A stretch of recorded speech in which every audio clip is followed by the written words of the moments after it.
Kids screaming in their cradles, profanities. I see the world through ice covered in ink and bleach. Cross out the ones who heard my cries and watched me weep. I love everything. Fire spreading all around my room. My world's so bright, it's hard to breathe, but that's alright. Hush.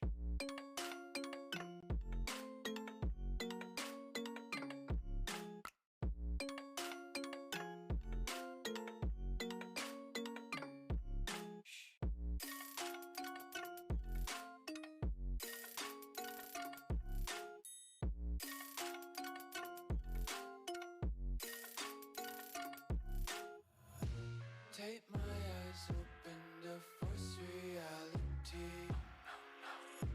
Why can't you just let me eat my weight in glee? I live inside my own world of make-believe. Kids screaming in their cradles, profanities. Some days I feel skinnier than all the other days. Sometimes I can't tell if my body belongs to me. I love everything. Fire spreading all around my room. My world's so bright, it's hard to breathe, but that's alright. Hush.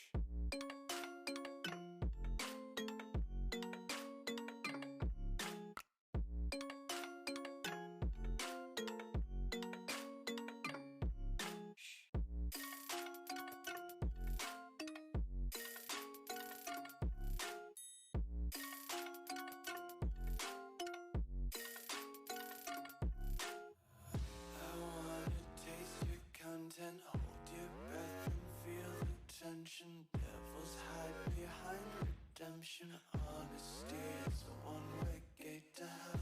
I wanna taste consumption, breathe faster to waste oxygen. Hear the children sing aloud. It's music till the wick burns out.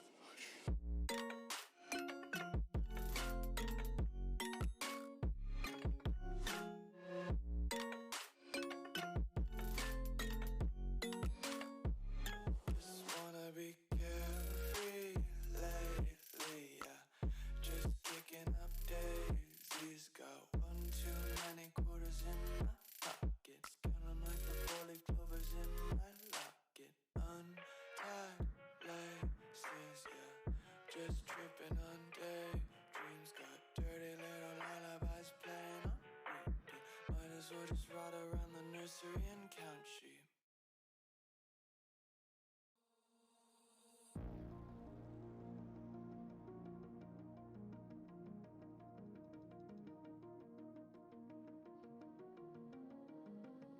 What are you willing to lose? You cover your wounds, but underneath them a million voices in your head that whisper, stop now. Another twist of the knife, a turn of the screws. It's all in your mind and it's fighting you on yourself. The storm is coming. Wow, kid, what you gonna do now? It's your reflection looking back to pull you down. So are you gonna die today or make it out alive? You gotta conquer the monster in your head and then you'll fly, fly, Phoenix fly. It's time for a new empire.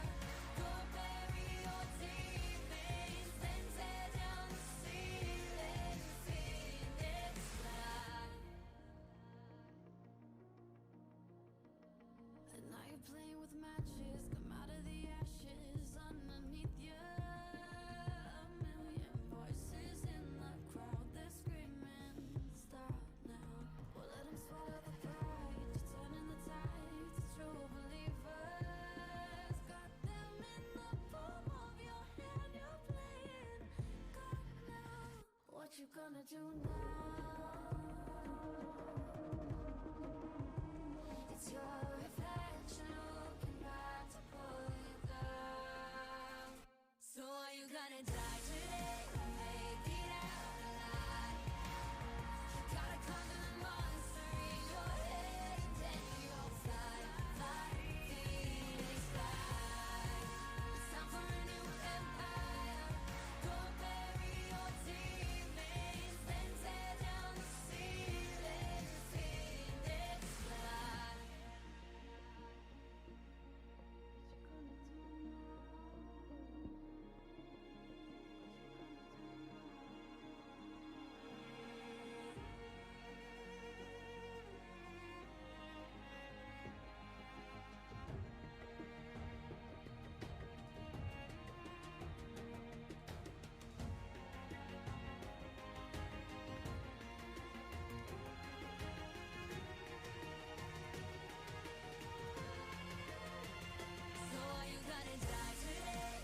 seconds while you dream.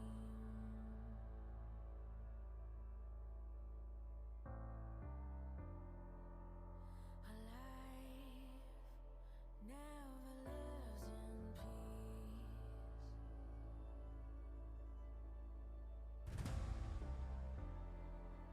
As you stand upon the edge,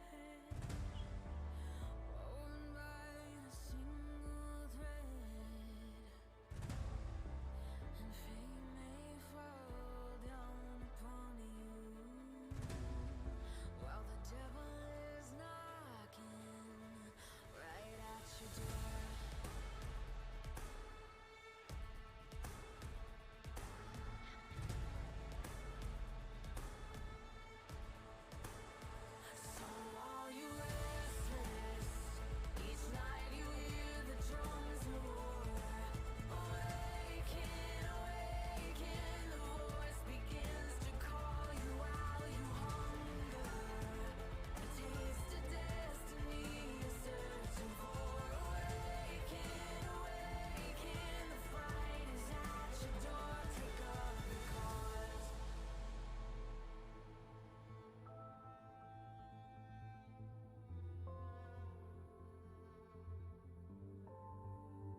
Welcome one, welcome all to the Aston University League of Legends series. My name is Kanafit, joined by Melvin Izzle, as we'll be bringing you the lower bracket and grand final here today.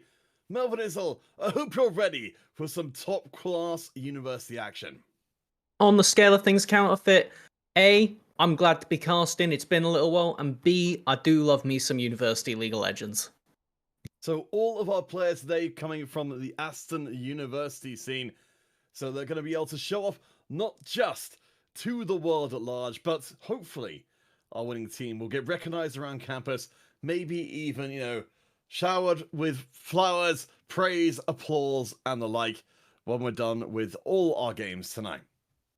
You know, I can tell you for a fact, Counterfeit, after doing a fair few years of university esports, and then having to see the people that you get beaten by on campus, painful. It's a painful experience. So yes, this is eternal bragging rates as far as I'm considered, based on who does better here today.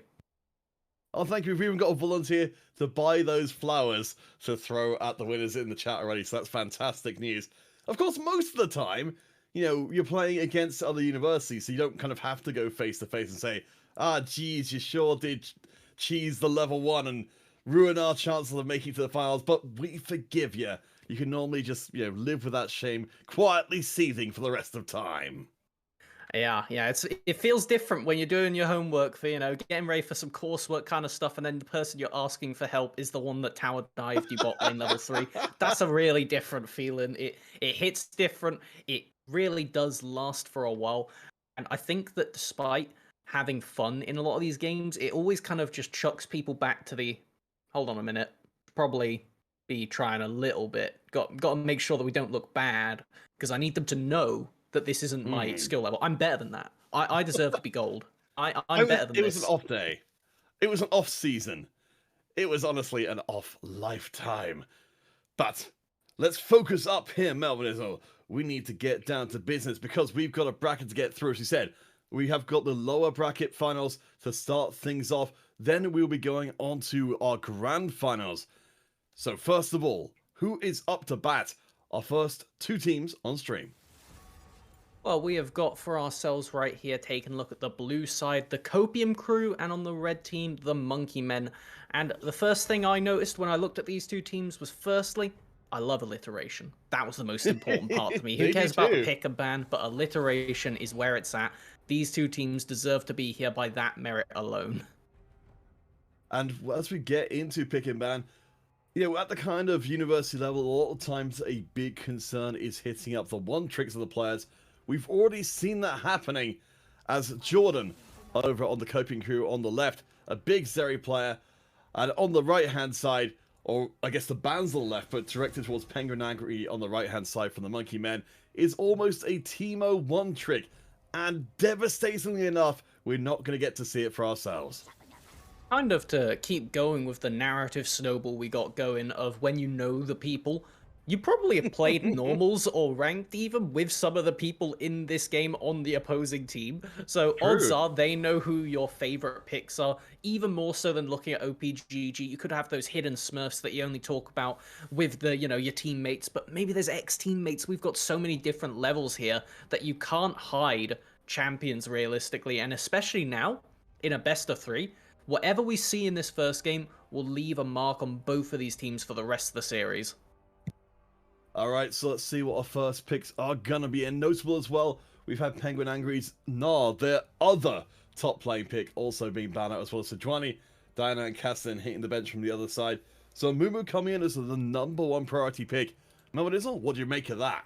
What I make of it is it turns out to be a proxy pick for Graves, so don't you worry about that Counterfeit. It was a top tier pick for the league, as we get to see instant first one of the day, first pick of the year for me at least. I'm not sure if you've done a casting, and it's a proxy pick. That is how you know it's university esports.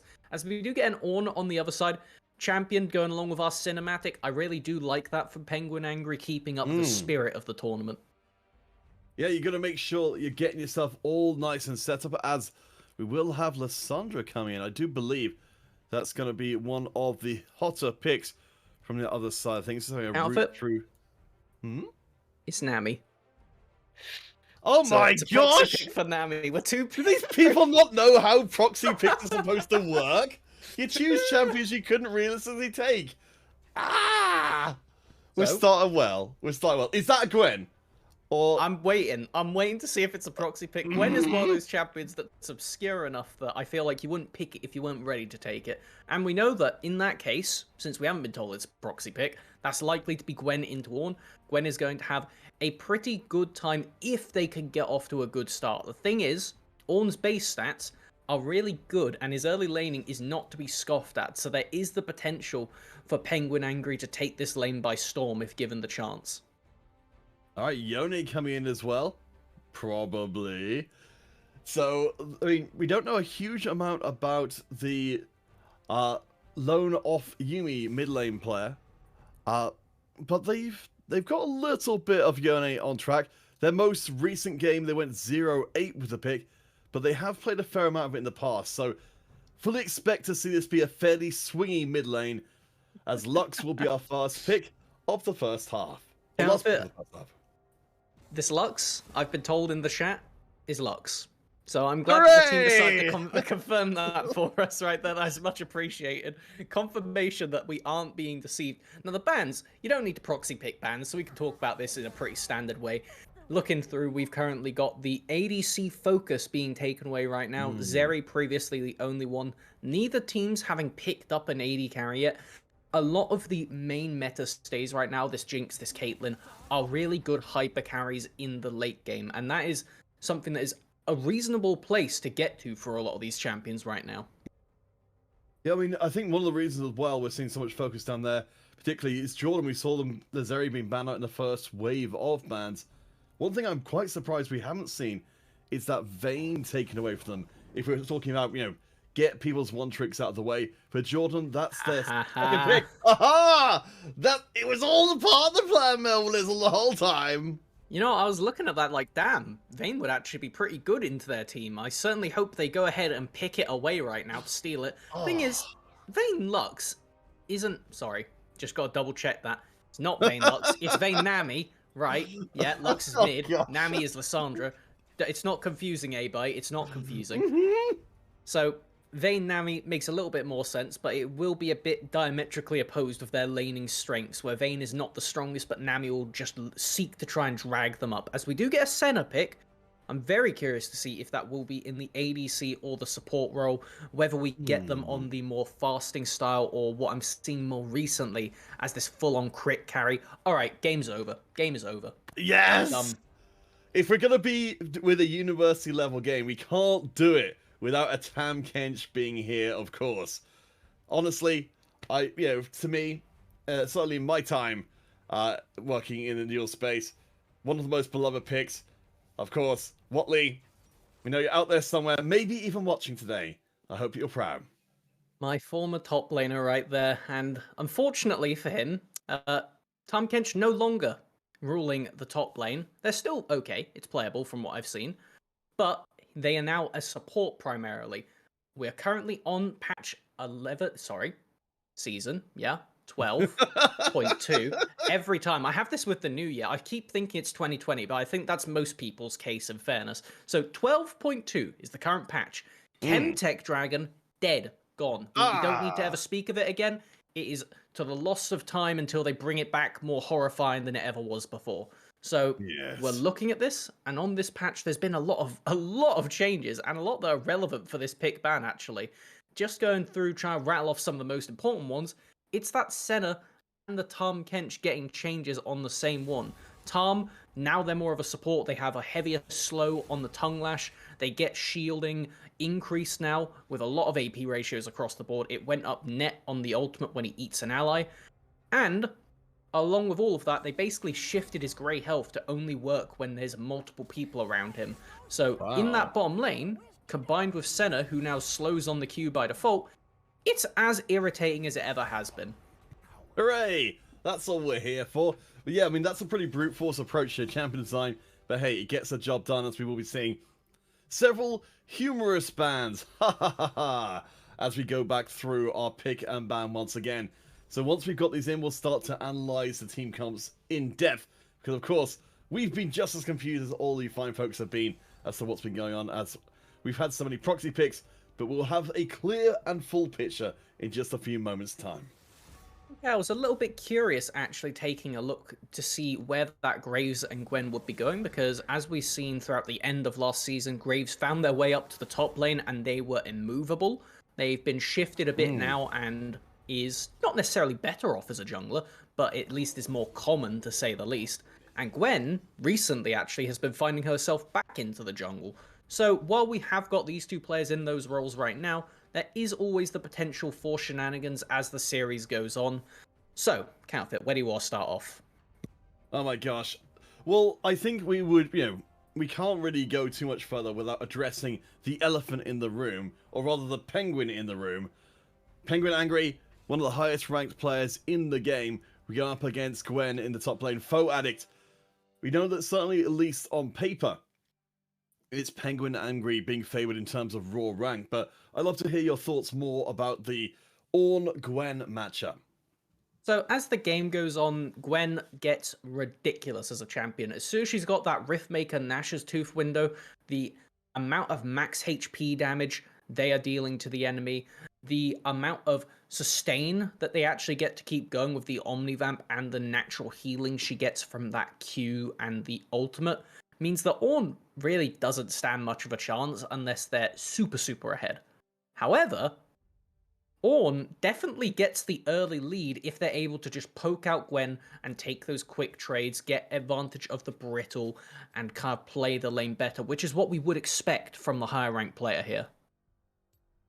So that's a good chance today to head across to our junglers. You mentioned Graves spending some time up in the top lane, going to be up against Death Reaper's Jarvan the Fourth.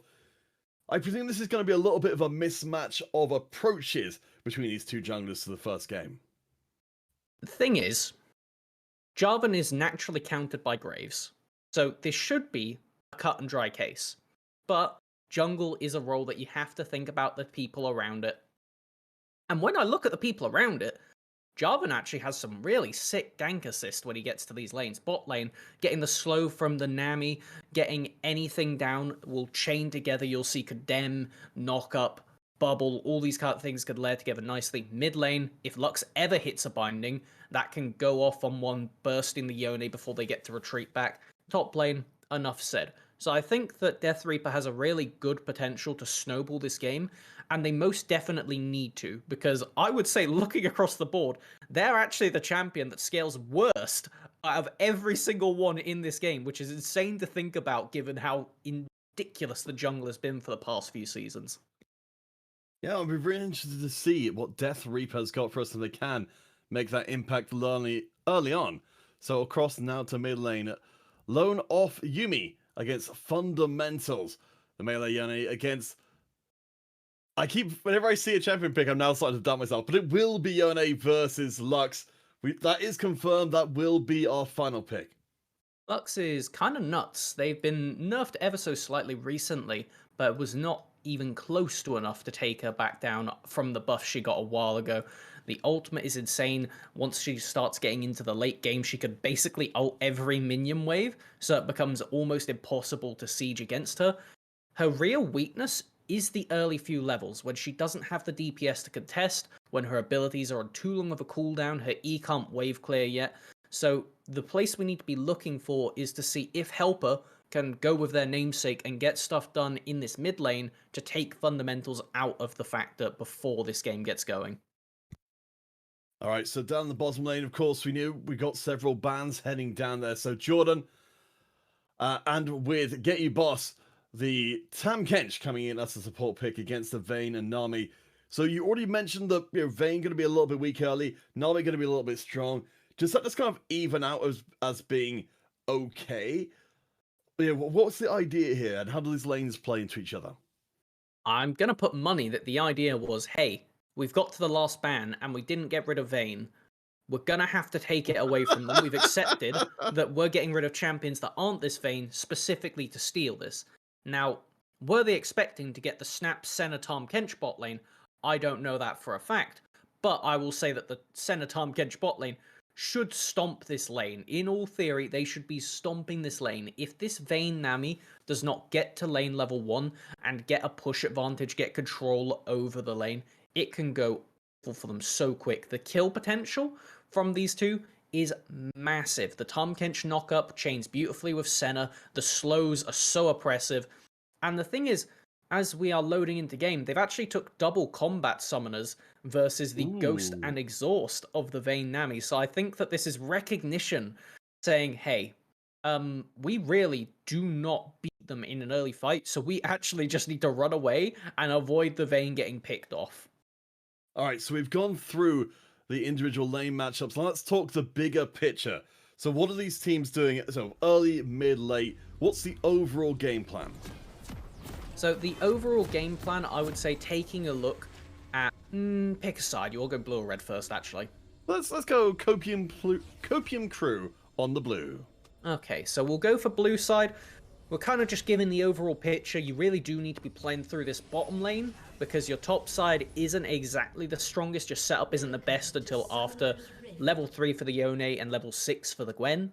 So it is just spam, keep this bot lane safe. You don't have to be ganking it, but you have to make sure that Death Reaper isn't. And then on the other side, it's kind of the same thing, where Death Reaper just wants to be ganking non-stop. They have great setup in every lane post level 3 onwards, so it is just keeping the tempo going, because if the red team, the monkeys, ever drop down and start to fall behind, it becomes really difficult for them to hold on against the oppressive nature of this blue team. And if we're talking about team fights, we do a little pre-analysis of those later on. You know, are we seeing full 5v5s between these teams, or is one or the other trying to avoid that? See, one of the main things that has changed coming into this season is teleport. It is now a scaling summoner spell, as weird as that sounds, where it comes properly online and becomes unleashed after 14 minutes. Up until then, you can only teleport to turrets. So, looking at these top lanes, they are as isolated as ever. And then, as the game goes on, I would say Gwen kind of wins out on the side lane, so it really does become red team looking to force team fights, and then blue team looking to win off of the side lane if their Gwen is in the game. That's certainly going to be a big responsibility for Foe Addict to make sure they stay a relevant force. Of course, we'll be keeping our eye out for Death Reaper for those early ganks, and for the helper to maybe try and counteract them, as we've already got some emotes coming out in the bottom lane. Very much aware of how explosive this 2v2 can be. Yeah, we love to see it. Is getting the morale set one way or the other, to say the least. So, I don't expect a massive amount of action, at very least on the top side early. This bot lane, I'm just waiting for the level 2, because if Tahm Kench ever gets a slow, that can just result in death on this Nami almost instantly. Same thing for the Vayne, but with Ghost, you'd hope they'd be able to maybe try and get away. Yeah, I mean, really looking for all that crowd control to come together. As you mentioned, there's so much of it down this bottom lane.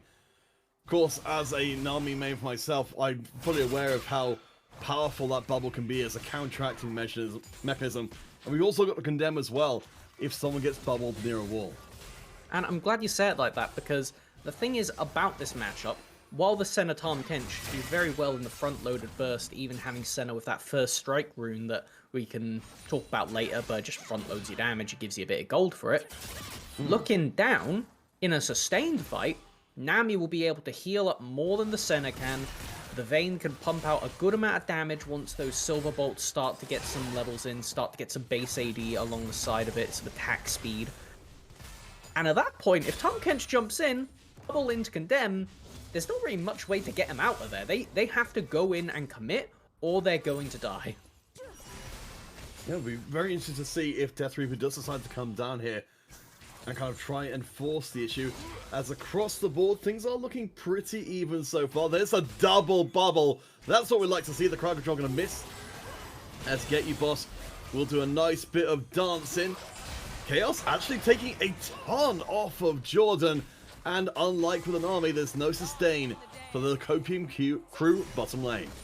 I have to back off right here. No heals to speak of in the lane, at least summoner-wise. So this is just going to be a matter of existing under tower. They don't need to be too scared against a Vayne, in fairness, considering not exactly the longest range. So I don't expect a dive to happen. We do have Death Reaper on the top side. and it could potentially look for something up here onto this Gwen, who is flashless. Yes, that's going to be a big issue if the fight does happen. Death Reaper is nearby. A small note, what we just saw passing in the mid lane, it went very much against the fundamentals on the Lux. As you mentioned before, not having the best of early games, and Lone taking advantage of that. I was just waiting to see what the Jarvan was looking for right there, Death Reaper. They stopped right at the precipice of committing to that gank, and that means that Foe Addict will be able to escape nicely. Well played, managing to use the Gwen early trading to go in their favor, not letting Penguin Angry get any of those quick bursts of the Grasp the Undying. Ooh. There's the attempt to go for the knockup. Jordan has taken a fair chunk of damage so far, but the sustained advantage seems to be the deciding factor so far. As yet, they're just continuously trading it over and over. This is really good to see coming out from the side of the Monkey Men, because playing this Enchanter bot lane against what I will call a kill lane for all effective purposes, the center Tahm Kench gets very oppressive if they ever get on top of you, is that you have to be careful all the time or stuff like this happens. So first gank of the game's not going to go to the Jarvan at all. Instead it's the chase through. Chaos going down pretty darn low. Waiting for that first blood, and it goes to Helper. What a turnaround. Not at all what we expected. And that's going to be rough. One of the things we were saying earlier is this is not an easy game to recover from the Monkey Men if they get behind. So I really do need to see Death Reaper, you know, getting ready, getting ganking non-stop. We're going to get the level 6 mark start to turn over in the solo lanes. So at least looking there, the gank setup will be good. But, ooh. Another little trade there in the mid. I suppose that's... So with the first blood, of course, it's a chunk of gold across to Helper. But we've also got a fairly big gold difference in the mid lane, thanks to this Yone completely pushing fundamentals around. And I think that's really good to see, because the Yone is one of those ones where it is extremely skill dependent. We do see they've got the lethal tempo. On this patch, it has been changed to be a bit worse in the early game, but scales much more favorably. Was made even better to take a look as the game goes on. But the fact they've still been able to get the upper hand when fundamentals is in their weakest state is really nice, because if they can scale up, Yone's a 1v9 champion, and this team already has at least 2 to 3 of those on it, so that's already a great sign. Yeah, well, it's going to be a very tough ride here for the Monkey Men playing in red for this game. This will, of course, be a best of 3, so plenty of time to recover.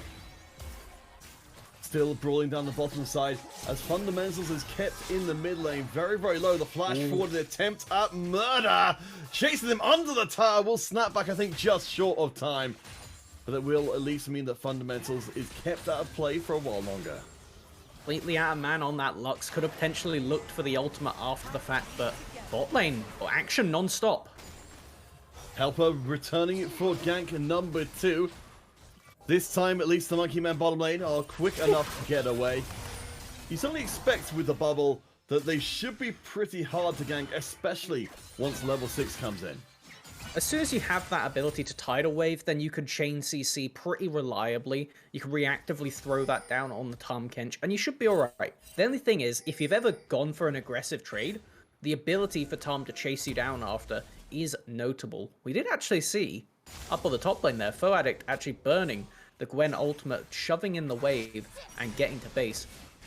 By the sounds of it, just wanted to get out of that lane ASAP, not knowing where Death Reaper was, and just wanting to force the wave in. They've got a pretty good set of items right now that will give them decent trades in the lane. There's a good combo crowd control there, though no real follow-up.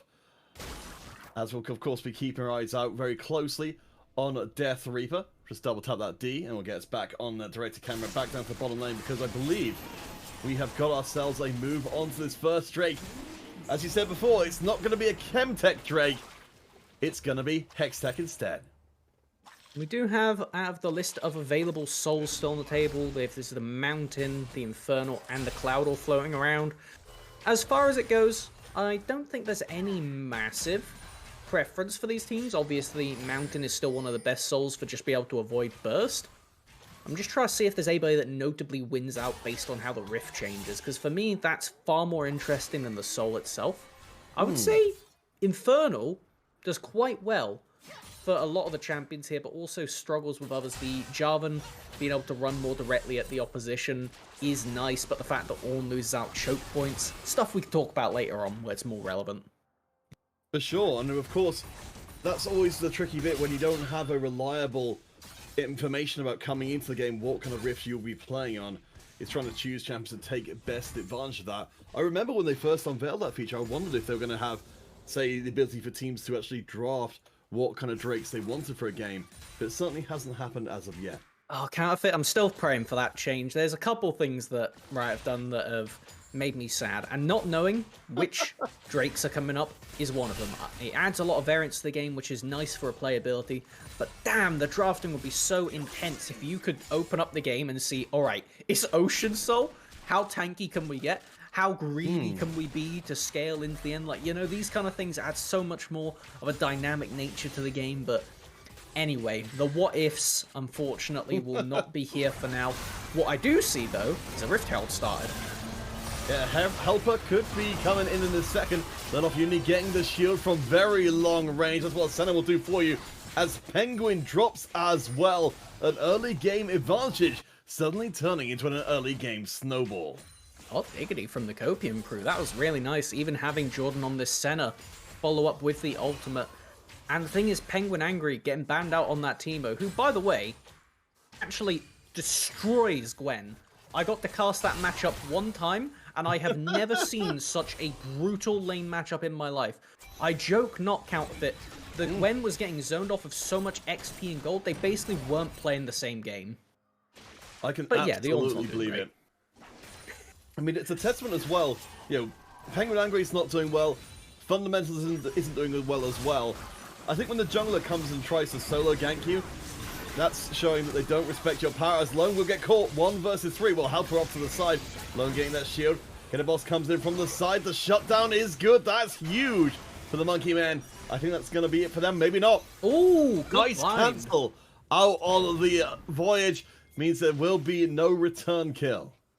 Fundamentals not having the best lanes so far against this Yone, but does end up saving their Nami right there. If that binding didn't hit, I am certain that the Tom Kench Graves would have kept going.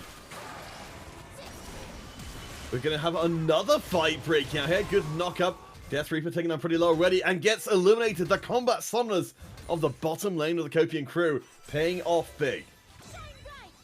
That was aggressive for a Scuttle Crab right there. Not sure I'm going to necessarily agree with that one, Death Reaper. Getting a bit of a blabber mindset right there, going for the crab. Throwbacks that MSI of horror for NA fans. But looking at the state of the game right now, we were talking about how looking at Monkey Men had the necessity to get ahead. Now, they aren't, first of all. They're behind in gold, behind across the board. Yes. But we at least saw that they showed the ability to fight back. And that's one of the things that is important, because you never want to go full mental boom in the first game of a series, because the amount of reverse sweeps, I swear, it gets to the point where, especially in best of threes, it feels like more often than not the reverse sweep happens than just a 2-0. Well, yeah, I mean, that's the thing. Teams, as a whole, are just not going to be used to what playing in a best of 3 is like. You know, you've got that first game win, exactly as you say. You're flush with confidence at that point, and your concentration starts to slip. Then for game 2, the other team becomes so much more focused as the ult will drop down. They're going to miss oh so slightly as Fundamentals works their magic again on the backside of the fight. Rift Herald coming out in the bottom lane, so it may be a killless attempt, but it will drive away the members from the bottom lane tower and maybe be first tower as well. Alright, so Death Reaper's going to be pleased with their escape, but across the map, the counterplay is so good. This Yone is getting a lot done, considering that they really shouldn't be able to yet. I know they're slightly accelerated, but I always get hesitant whenever a Yone goes in. It could be a 1v9 or it could be an int, and there's really no way to tell until the first couple abilities come out. Right now, defense of the jungle. That's the problem we've got here, because we're not on either team. So we don't know whether it's our team's Yone or the other team's. That is a true fact right there. Crap! Death Reaper going to be coming in with a nice cataclysm, but it's too late. They just feed themselves into the meat grinder. Going to be chasing Chaos Lull. Flashes across the wall, looking to try to sell their life dearly. No. They don't get it. Get you, boss. Picks up their second kill and becomes the second deadliest member of the Copium crew. The horror show right there. Okay, so we're talking about not getting the mental crush. That right there is a play that crushes the mental. In the same way that you don't want to get out of sorts yourself, there is the strategy for the enemy team of, as obnoxious as you can physically be, you could just tilt yourself way to the victory in the series with plays like that. Get your boss getting out narrowly, and actually only just clocked the fact that they have Grasp the Undying. Not really that good in concept, considering you shouldn't be getting to auto-attack these people, but when you do get slapping, the HP you can bring back is decent. It just shouldn't ever be allowed. And we have got the chat open today, so if you want us to address anything specific in the game, do let us know, and we'll be more than happy to talk about any topic, whether big or small. As we have got the Angry Penguin up in the top lane, it looks like they passed the threshold. They're actually going to be able to force Foadit to disengage from the play. Puts them away, but burns the flash and the ultimate, so I think that Penguin Angry is most definitely going by their namesake, but not being maximum effectiveness on that one. Oh god. Lone is going in again. This time does hit the ult. The follow-up is good from Helper. Fundamentals is gone. There's a catch onto Reaper. They force the flash away. Helper goes in and is the biggest murder machine on in the whole of this game. This is wildly out of control. So, I feel like there's not a massive amount of value in talking about, you know, try to hype up saying always you can come back and this kind of thing. We can put out on the table that the best way you get back in this game is, now that objective bounties are online, is that I would say it's probably going to be the Yone inting in mid lane and maybe getting CC'd under tower. But if that doesn't happen, this game should, by all purposes, be over. The siege potential of a Senna, the dive potential of the Tahm Kench Yone Gwen is way too good for me to see an easy way back into this game right here for the Monkey Men. On exciting stuff, apparently. Lone, the father of one of the players in the chat. So, very exciting time to see their dad performing live on the internet stage. I mean, this has been a match absolutely to show off what the Coping crew are made of. Team 1, the Order of the Rose, is awaiting whoever wins this series in our grand finals. As we got the catch onto Foadit, ducks away, has got the damage reduction for now, but I think they will be fed across. While this isn't a member of the team who has got themselves a bounty, it's doubling the kill score. Hey, that's good. At the end of the day, the person who will be the most relevant quickly is this Lux. So the more gold you can funnel onto fundamentals, the more likely of an immediate comeback you can try and make. The burst damage that they can get done once they finish this Ludens off is notable. And if you look across the board, no tank bar the Tahm Kench. So as long as they're not there to devour their ally to safety, you could keep running back that kind of play. You could potentially look for it, considering Gwen's the only one with TP. They can't exactly group up on you. We have got the attempt being made onto Lone. Uh-oh. The long-range support, of course, is good as the 1v2. Oh, man, we see this so often for our teams. You know, plays that would work if the game were even, but it's very much not even. I hate to tell you this one, Counterfeit, but that's Yone, so I think that might have actually been the case even in a normal game state, unfortunately. It makes me sad to say, and there's a reason I banned that champion off cooldown, provided I'm not allowed to ban Akshan instead. It's still pretty impressive. Yone is one of those champs that can get a lot done with not much room to mess up. Alright, so we've got Jordan playing a little bit with fire there, but they have got Get You Boss just off to the side. Nice hit there. The low mobility bottom lane are going to suffer. Get You Boss does have that shield coming through. Alice Chan taken low. The rest of the Monkey Men in red, they're coming in. This will be the turnaround. There is no bounty. This will be at least some well-needed kill gold. And it goes onto exactly who you wanted it to. Fundamentals cleans up. Oh, damn, right there. They're going to get to back with a hearty $2 grand to spend. And this Lux is going to start to be able to put up a fight. Fundamentals can at least look for these picks. And considering the two people right now with the big shutdowns are full damage. Yeah, the shield bow helped for a moment. You can still look for more. We've got more, yeah, all the more you can ask for, as in comes the Yona again. Lone continuing to go hyper-aggressive. Penguin Angry chase onto the tower as the second herald charges in. It's looking like this is going to be a very short game one indeed, as even with Fundamentals getting that shutdown, or getting those extra kills in rather, they are still struggling. They're trying. Quite enough. They're trying. They're the only member of the team with any kills. Nearly 20 minutes in, but all they can do is send them away with low health bars. That was one of those plays where I was looking at try to find the angle, and there were ways that Fundamentals could have made that happen, but under pressure, as like you say, the only team that could physically fight off people, I am shocked that it's even that close. Lone will get shut down, so that's pretty amazing news, as at least that does mean that Chaos has the ability to put in some damage. I think as well, them having the shield bow in made a difference there in staying alive long enough to even get that kill. So the thing is, that I'm seeing right now, you'd like to be able to try and use that tempo advantage kill in the Yone to come over, capture the dragon, and claim that bounty. I don't think they're going to be allowed to. No, not if Get You Boss continues to work their magic. Nice disengage from the tidal wave. That's what we wanted to see. Penguin will be able to blast Cone away. Oh no, they won't! Cut down by the collateral damage, and a double kill for Jordan as well. With the super minions arriving shortly, this is surely going to be the end of things. We're not even 3 Drakes deep into game 1, and this seems to be a done deal. The game is over, effectively, but the thing is, without minions and without actively looking to just siege up the game, this can drag out for a little bit longer. And there is a bit of a mental game to play here to see how you try and end the game.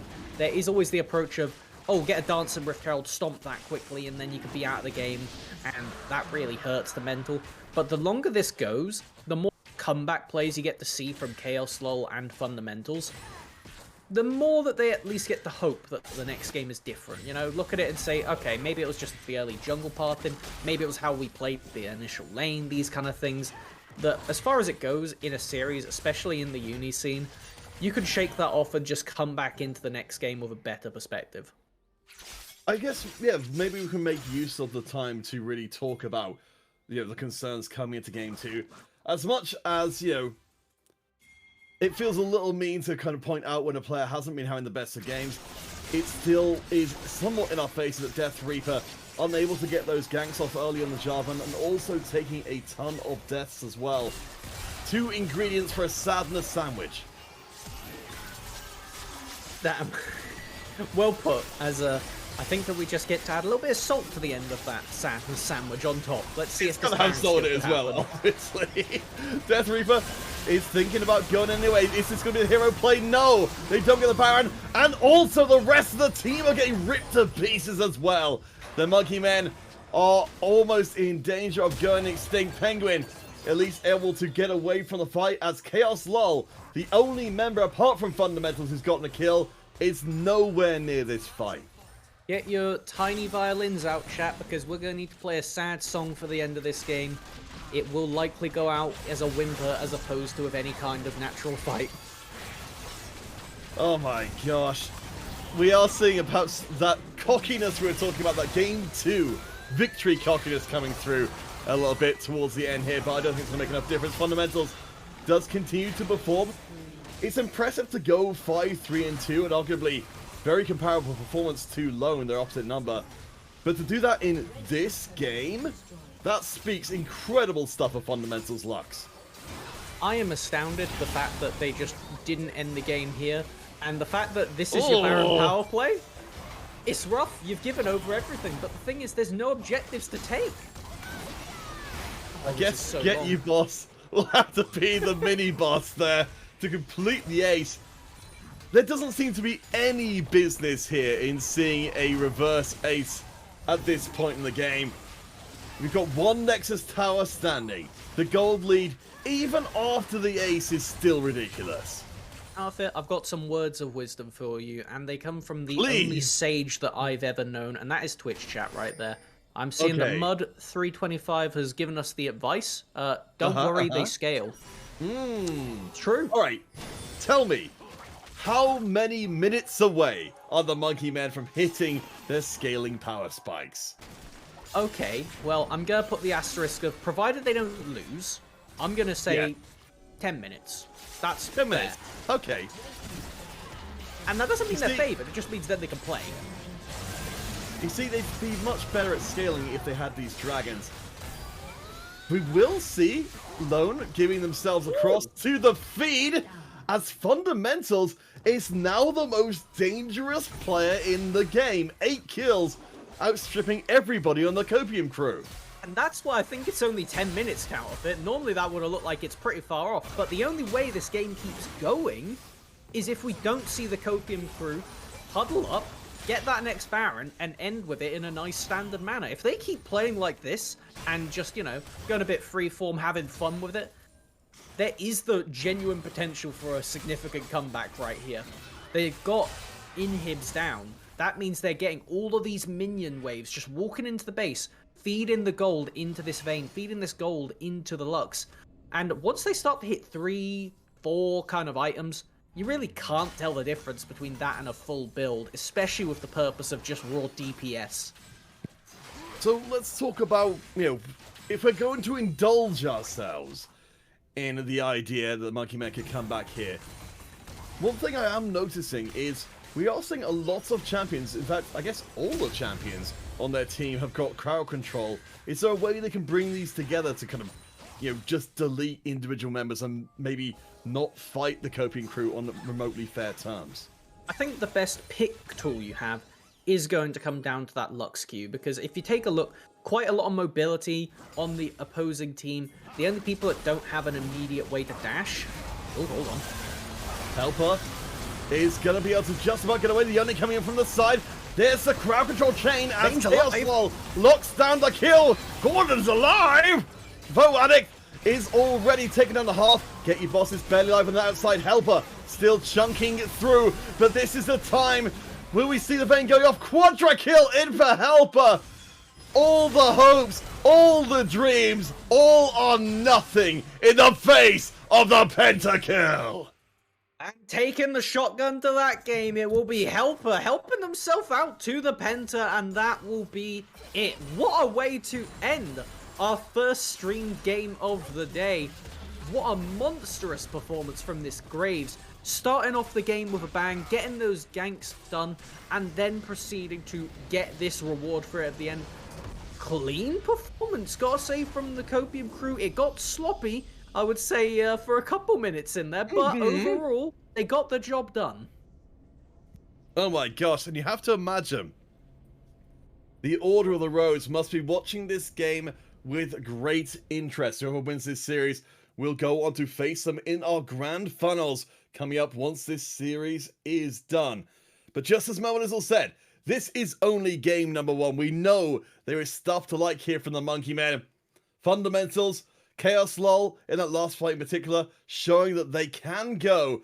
Maybe if we get a more even fight, we get a more even game number 2. Either way around it, we will be headed to break. So stick around. Game 2 coming up of our first of the 2 series today.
He traded his guns for love, but he's caught in the crossfire. And he keeps waking up, but it's not to the sound of birds. The tyranny, the violent streets, deprived of all that we're blessed with, and we can't get enough, no. Heaven, if you sent us down, so we could build a playground for the sinners to play as saints. You'd be so proud of what we made. I hope you got some beds around, 'cause you're the only refuge now. For every mother, every child, every brother that's caught in the crossfire, that's caught in the crossfire.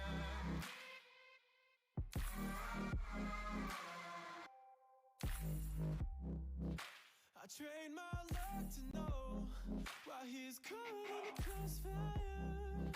And I'm here waking up to the sun and the sound of birds.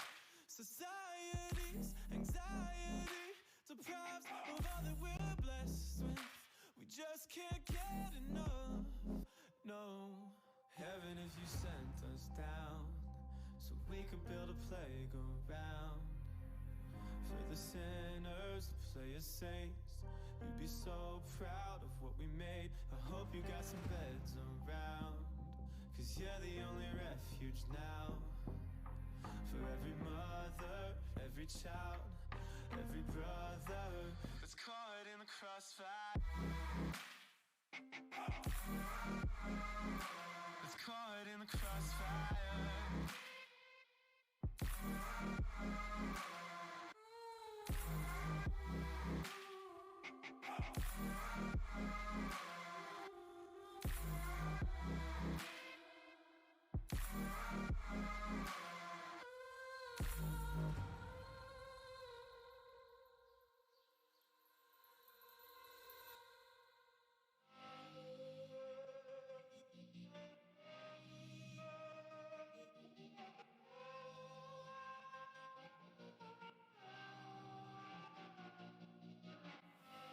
Can I trust what I'm given?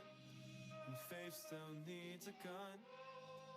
Whose ammunition justifies the wrong? And I can't see from the backseat, so I'm asking from above. Can I trust what I'm given, even when it cuts? So heaven, if you sent us down, so we can build a playground for the sinners to play as saints.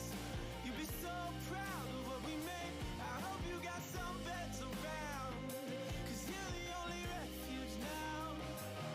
For every mother, every child, every brother that's caught in the crossfire.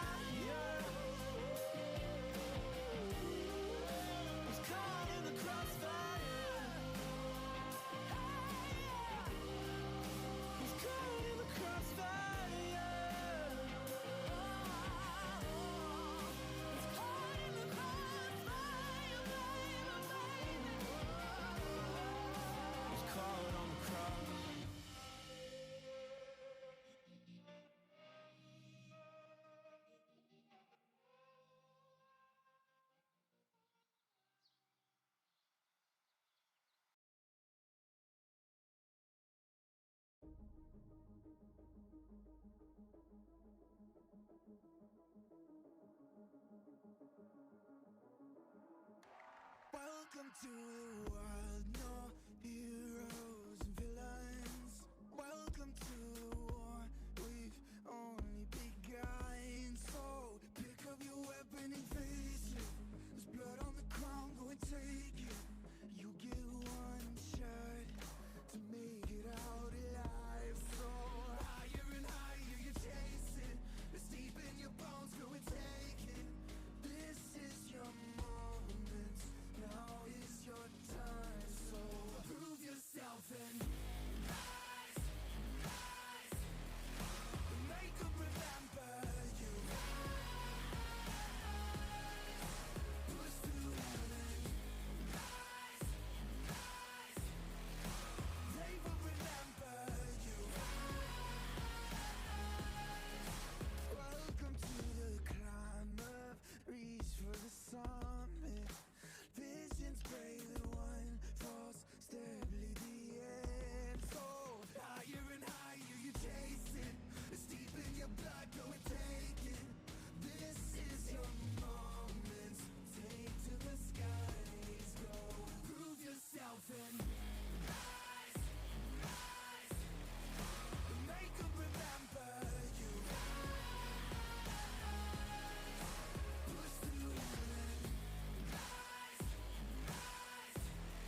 Welcome back, one and all, to the Aston University League of Legends series. My name is Calipet, joined by Melvin Issel, and we are getting straight into pick and ban for game number 2 of our lower bracket finals, where we will be seeing the Monkey Men versus Copium Crew, with the Copium Crew having the 1-game advantage.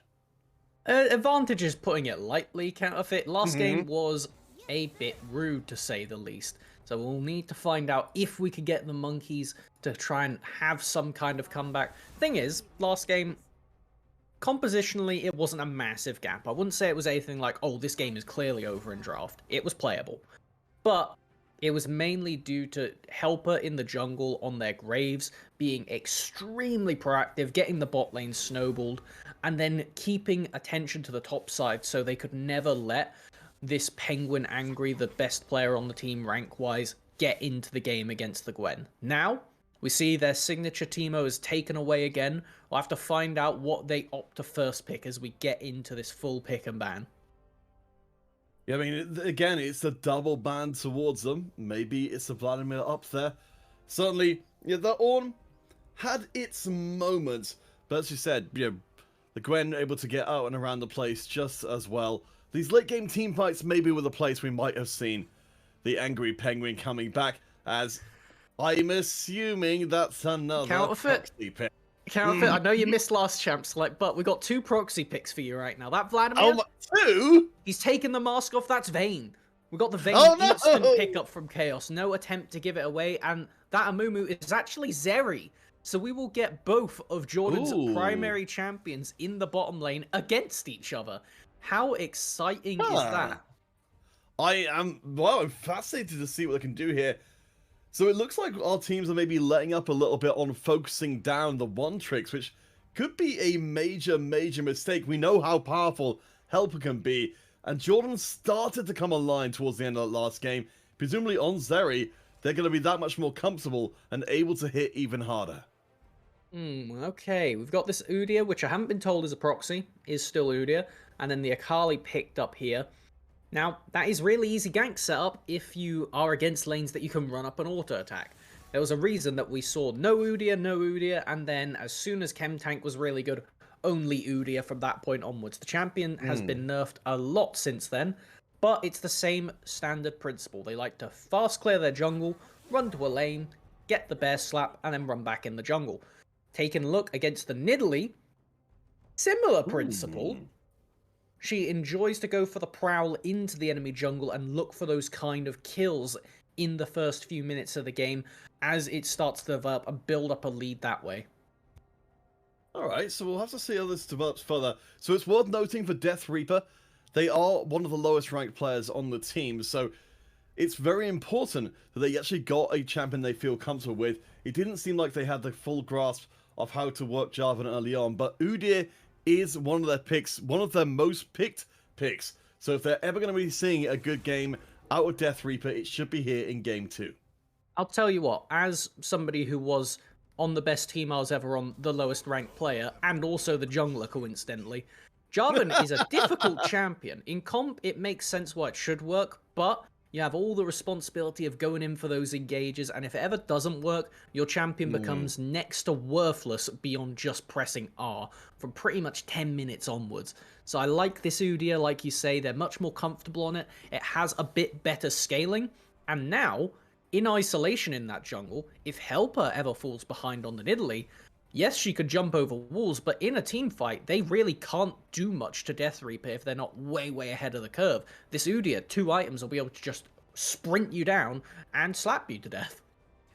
Yeah, that's very straightforward, as we'll be seeing the last remaining members coming in. The bottom lane taking a lot of ban pressure here in game number 2.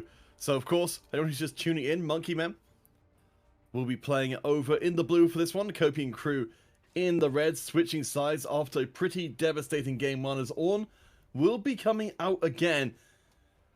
And I do have to wonder, Melvin Issel, you know, certainly we didn't get far enough into game 1 to even see those ornaments coming in, those extra items. I have to wonder if that will just be the same again here for game 2. We do get the Gwen picked again, matching in the top lane. Foadic decided that they were quite pleased with how that matchup went the first time around. So while we remake the champ select to replace all of those proxy picks of what they actually are, then we will get started again. Just give us a moment, we'll get back into it. But I think that I have to start to question some of the more scaling picks in the game. Things like that Akali in the mid lane. Obviously the Chem Tank, not Chem Tech, that dead dragon, we don't need to remember them. Chem Tank Yes. has been fundamentally changed on this specific patch where basically it generates extra damage on that pseudo sheen proc kind of thing as you move.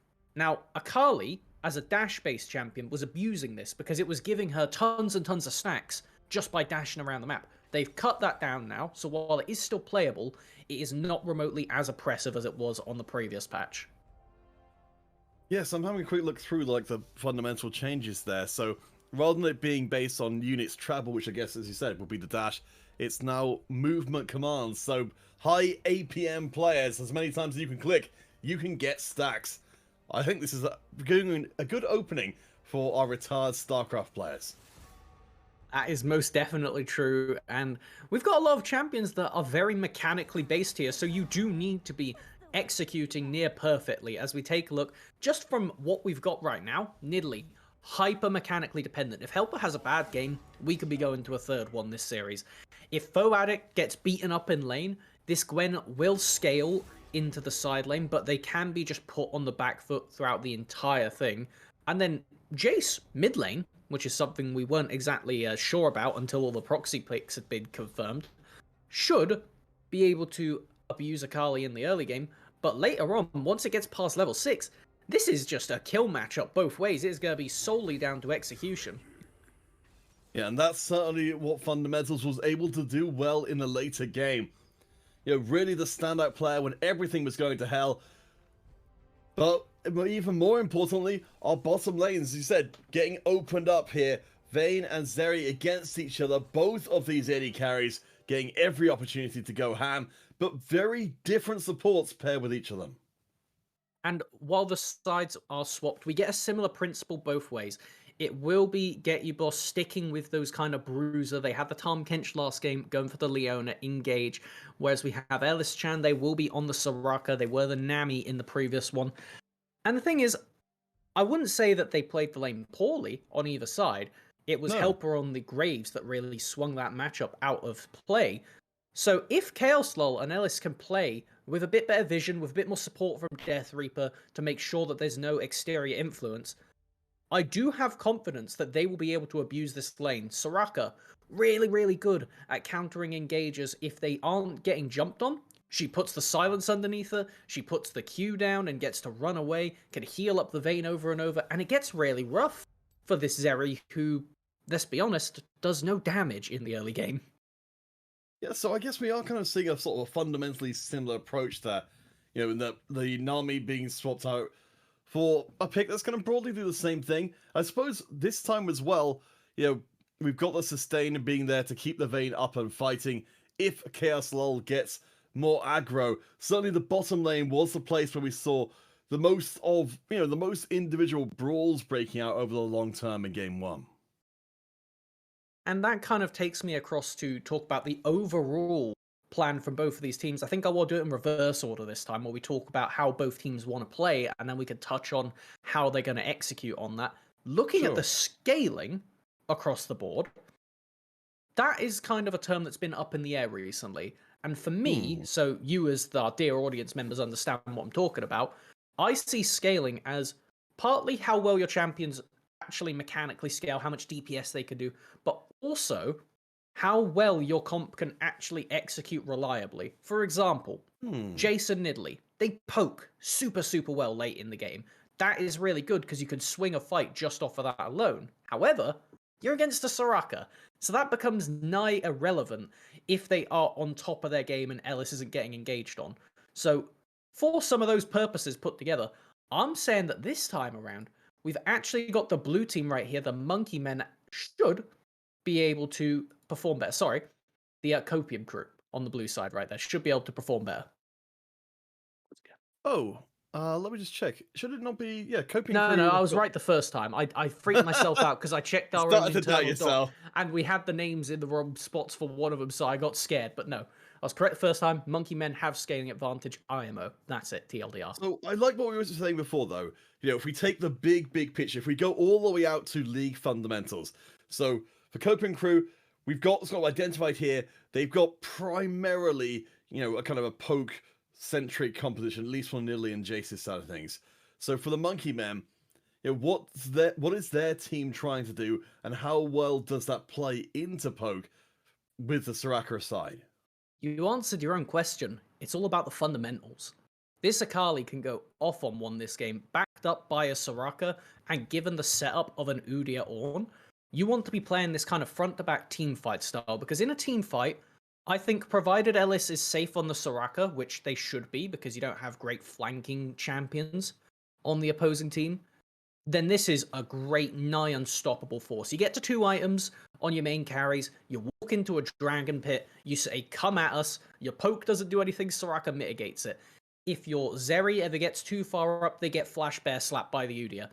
The Akali can go absolutely off on one in these team fights just because of how squishy everybody is. Leona's your tankiest member, and Akali doesn't care if they're going to kill them. They'll just get everybody else off the table first. I suppose that's the whole thing, isn't it? You know, if you want to be playing poke, you aren't wanting to be up close and personal with your opposition. So with all that in mind, so now we've established the kind of the broad ideas here. It does sound like you're favoring the Monkey Men to maybe bring the series back. I think that considering you think about who's got the playmaker potential, fundamentals near the end of last game that looked like an absolute stomp once you got out of the lane phase was the one person holding on. They were the person keeping the game competitive. Looking at it this time around, they're on Akali, who, if they could survive lane, which should be rough, because Lone had a pretty good time on the Yone last time against them, if they could get out of lane, Fundamentals has what they need to 1v9. Alright, do let us know in the chat, everyone, who you are here to support. With alliteration abounding, will it be the Monkey Men having to win this game to stay in the competition, or will it be looking for the 2-0 for the Copium crew? We've still got our grand finals coming up after this, where we will be seeing our Rosy friends, the Order of the Rose, taking on whoever wins this series. Of course, they'll be watching very closely to see how many strats need to be given away to even get to the grand finals. And you're speaking of strats that get given away, that one right there, the level 1 invade, is most definitely one of them. When you are the team that needs to get ahead, who gets outscaled just by existing in the game, going for a level 1 isn't bad. It's dangerous, it's very, very dangerous, because if it goes wrong and everybody was camping that bush, your game's basically over at that point. You need to do some mechanical genius to get back into it. But, for the moment, it will at least show their faces, let you know that they understand that we need to be proactive. And I really like to see that, especially from Helper on this Nidalee, who is going to be the person I'm watching to make the action happen again for this team. Alright, Helper, a lot being put on your shoulders for Death Reaper, of course, on the other side of the equation, on our friend Udyr. Expecting some big things out of them as well on one of their primary picks. They certainly were very absent in the early going, and that allowed Helper to get established. Hopefully, we'll see a different side of them in game number 2. So, with us, of course, this being our first time back together, it seems like it was still worthwhile. You mentioned briefly, you know, in passing, Jordan Zeri. You know, what's the deal here? What should we expect, and what should we not expect? Hi, this champion is weird as far as it goes. They are added simultaneously to League and Valorant, basically, with Neon being pretty damn close in design. What they do is they aim their auto attacks, which is their Q button, like a skill shot. So they can start shooting at you before you actually walk into range. And like you see there, you can actually miss your auto attacks on them. A champion other than Graves where this can physically happen. So, she likes to run around, build up that chain lightning passive kind of stuff, and then zap you to the execute. Outside of that, she's just not very strong early. She needs some items, she needs to get into things like the Trinity Force, and start getting to the 2-3 item mark before this champion comes online. Alright, if we're talking about strong early, we're certainly seeing Fundamentals playing with fire here as they get ignited by Lone, but Lone isn't being able to do the same thing they did before, which is shut fundamentals out of the mid lane entirely. That was a lot of respect from Lone right there, knowing that the Akali stars both summoners and fundamentals approaching at that point in the lane. I'm sure many Akalis would be backing off there saying, okay, I have probably got the burst, but I'm not that confident.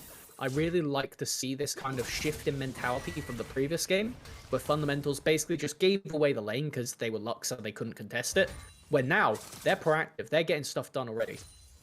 They've certainly proven to themselves what they can do as Lone goes in hard, strips away the flash from fundamentals, and that summoner advantage is no longer as prevalent. Helper is nearby on the Lily looking for the javelin toss across the wall. Fundamentals, gotta be careful here as they do get hit. Nice stun on the tire. Helper goes in. First blood to the Nidalee, and look how ridiculously mobile they are. Lone coming in from the side. Death Reaper, you do not want to take this 2 versus 1. Ellis is too far away to help, and it's a second kill for Helper. 2-0 in the early game could well mean this series goes the same way. We do a little bit of caster cursing around here, talking about how excited I was for fundamentals and instantly getting slapped about and ganked in the course of that play. Really not what you want to see with Helper coming out, 2 kills in their pocket on the Nidalee. They are going to be prowling around this map. I'm curious to see what they pick up after this base, because they are going to be deadly, if they even have to base before getting another gank down. I wouldn't put it completely past them. They're in the mid right now, lurking and waiting, trying to catch fundamentals with no flash available. But I think they're just going to wait this one out. As we do see, we've got a big Penguin Angry fan club in the chat right now, and things have been going pretty well from that top lane. You can see there's a significant CS advantage with level 6 coming close. I know it's top lane, so we don't always get to pay too much attention up there, but he's having a better time of it than last game, where the Gwen actually did alright in the early levels, but fundamentals here are level down in a really bad spot right now. Yeah, that level disadvantage is going to hurt real bad. Death Reaper cannot come and join because they don't have a flash either. What we had seen as fundamentals holding ground in mid lane has now turned into a rout. Oh, that's rough. The steal on the Raptor. As a jungler, that personally hurt inside. That was not what you want to see. So this needs to be the side lanes getting something done. Because while you are the team that scales, and you can try and play this out and wait, based on how they're acting, I'm not thinking that the Monkey Men want to do that. They want to be looking for at least some degree of action. Alright, so again, Monkey Men in blue, Copium Crew in red with one game of this best of 3 already in hand, and multiple kills between the mid and jungle. We're not expecting, well, what we haven't seen down this bottom lane in particular is while we've got a Leona down here, we haven't seen early game aggression that we'd normally expect from that pick. I think that's mainly because they're well aware their ADC does absolutely 0 damage. Post 6, you could start to look for things, because when you get that ultimate, the Zeri can blow up, make a one-time explosion with the lightning crash, and then they'll start running around even quicker than normal, and doing static shiv basically on every single auto. Yeah, that's something to really look forward to, but Death Reaper, I think all they've got to look forward to is trying to escape. Fundamentals coming in for the save as the TP comes into mid lane. Of course, as you mentioned in game number 1, we are still at the point where those teleports are bound to only towers. So this top laner's very limited ability to come in and turn plays around. We'll be able to get their jungler out of there, and this is what we were scared of in Champion Select. Helper, with such a good performance in the previous game. A player that if you give the agency to, they seem to be able to execute consistently so far. And they have got the better end of Death Reaper as of current this game. I do feel bad for Death Reaper. As I said, you know, coming into the tournament, all of these being Aston University players, all of them being from the university itself, means we've got a huge variety of skill level. Death Reaper definitely struggling. I think as well, getting their jungle camp stolen by Lone before was a big insult. But as you know, Melodizzle, normally junglers don't have to fight to keep their CS from being stolen. No, typically not, but we do have a bit of aggression right here. Ultimate's traded.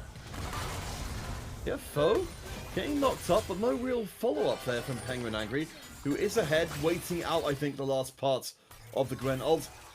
So it's no major damage from either side, but foe does have the ignite and the teleport still available, so definitely in their advantage. Should be able to have a decent time up in this lane. They have actually opted for going straight into the leeching layer instead of building all the base components this time around.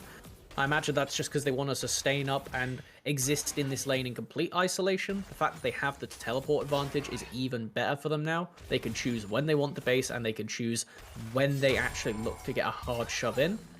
Do you have... Oh no. That's 2 levels down to Kali. Holy moly, this is a huge mistake. At least gets out with a life, but yeah, fundamentals down in levels, down in CS, down in items. That seemed like the kind of play you would be making when Death Reaper was nearby to at least try to make a 2v1 work. And speaking of Death Reaper being nearby, they had an attempted gank onto this bottom lane, but that ward right there is so oppressive. You can't walk around without being spotted out, and while Leona is susceptible to being ganked, unlike when you have the Nami, the Soraka has awful gank setup. You need to be bait, and that is the only way you get people to engage there. The Death Reaper, we've really not got to see much of what they're capable of on the Udyr pick at all. Just been farming and farming and farming and hoping that they can grab themselves some more relevance as we go. Of course, we are still existing in an area where Helper is ridiculously strong, and Helper is even taking Death Reaper's jungle away, as Fundamentals will make the play with backup, but they're pushing Lone away from their jungler, and so the gank will not work. Manages to get the flash, though, in trade for the Akali ultimate. I'd say relieving some of that pressure is gonna go a long way for them, but Penguin Angry, oh, I feel like we may be about to experience a dive on this top lane. Gwen has everything, Nidalee has everything. This is only a matter of time. Allnot's nearly up. Trying desperately to stay alive. Yeah, it's going to be very tight. Helper goes on a lovely knock-up. Penguin almost gets it, but no! The ult is slightly too late. The tower shot is not. So at least that's a kill on the board. But that will be cold comfort, as Helper will get some free time with the top lane tower to enjoy. Forgetting about the Soraka ult, one of the base rules of League of Legends up there with don't chase the singed is going to be rewarded for that, because not only do they get that trade kill in the top lane, they also secure the first dragon. Now that will start building towards a potential soul point victory. Yeah, Helper got some extra plate gold. We're all very scared of Helper. We don't need to keep talking about them. I'm sure we'll get to do that when they one-shot somebody with a spear later. But for the moment, Foe Addict and Penguin Angry in a constantly equal lane state. By far, the closest matchup we have seen, combined with this bottom lane that has just been a farm fest. It's about to change, though. There's the ult coming down. Ellis Chan being flashed on, and Lone grabs the kill. Chaos Law being chased under the tower. Getty Boss not quite tanky enough to exist under that tower in perpetuity. But we do see Jordan is up for a scrap. You see those auto attacks flying through, but that's one more kill in there for Lone.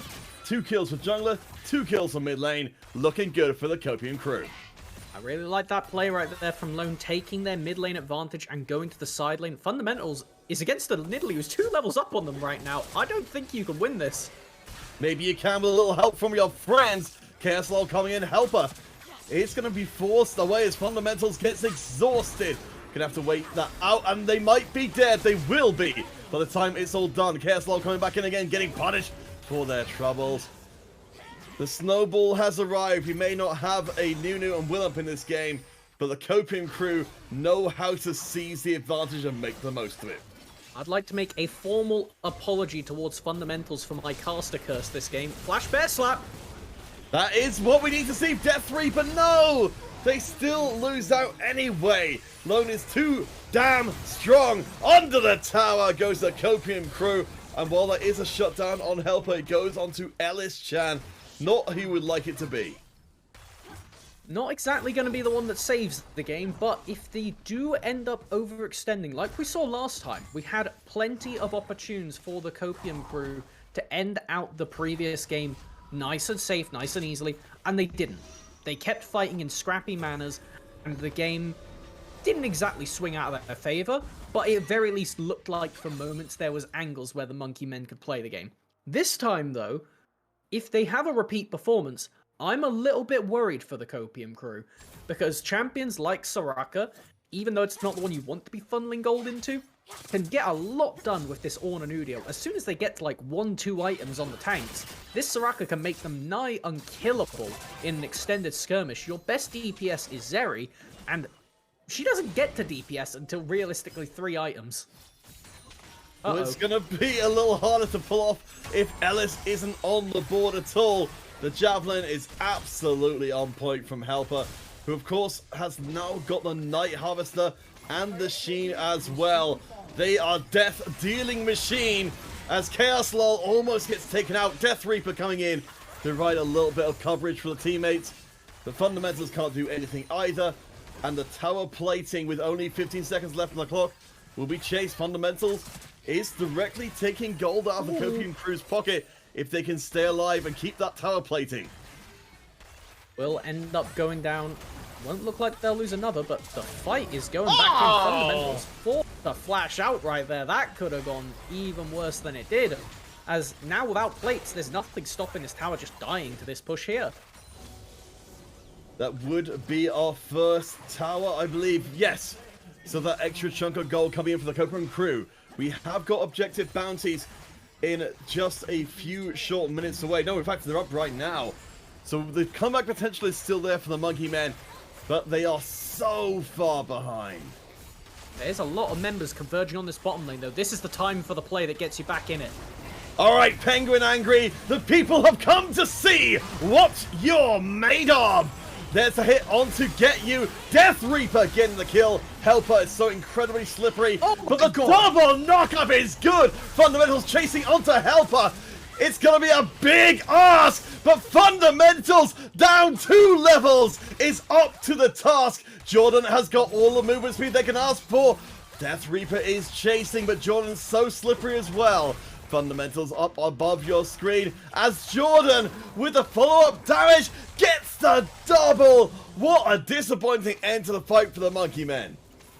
Oh, Penguin Carry getting so much done, trying their best, and I would say executing on that as much as possible. Yeah. Jordan following up at the end of that fight. If there's no Akali to threaten on top of this Zeri, if there is no Vayne going invisible and avoiding the damage from them, the rest of the team can't play against this Zeri. Like you saw right there, imagine Vayne, but instead of doing tumble, she just stack movement speed. That's what Zeri does. So over an elongated fight, they actually get to play the game. While Soraka can heal up some of that, eventually Ellis gets low and the Ornn and Udyr cannot get on top of them. So this is going to be a game to see how good of an engage Penguin Angry can get versus how quick on their feet Jordan will be as it starts to tick over into the mid game. I suppose that's well. Let's move towards the next Drake because we have got Monkey Men with the Drake advantage right now. They've got resources coming to bear flash on this Drake pit. Yeah, Death is in major trouble. I'm amazed they're not dead yet, honestly. Here comes their heals. Death is still up for now, but they will drop this second Drake. Surely going to the Copium Crew. There's no way into the pit and no smite to play with for the Monkeys.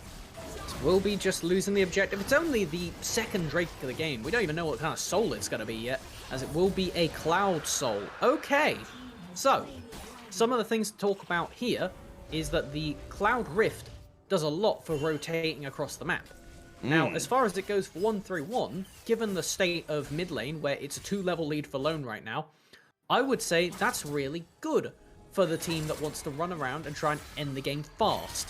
So this should be okay for the Copium Crew if they can keep their lead ahead. But as soon as it starts to drop, this is going to flip on its head and just become an easy rotation tool for stopping late game objectives. So this is going to be something that accelerates the Zeri and co. for the moment, will fall off if not taken advantage of soon.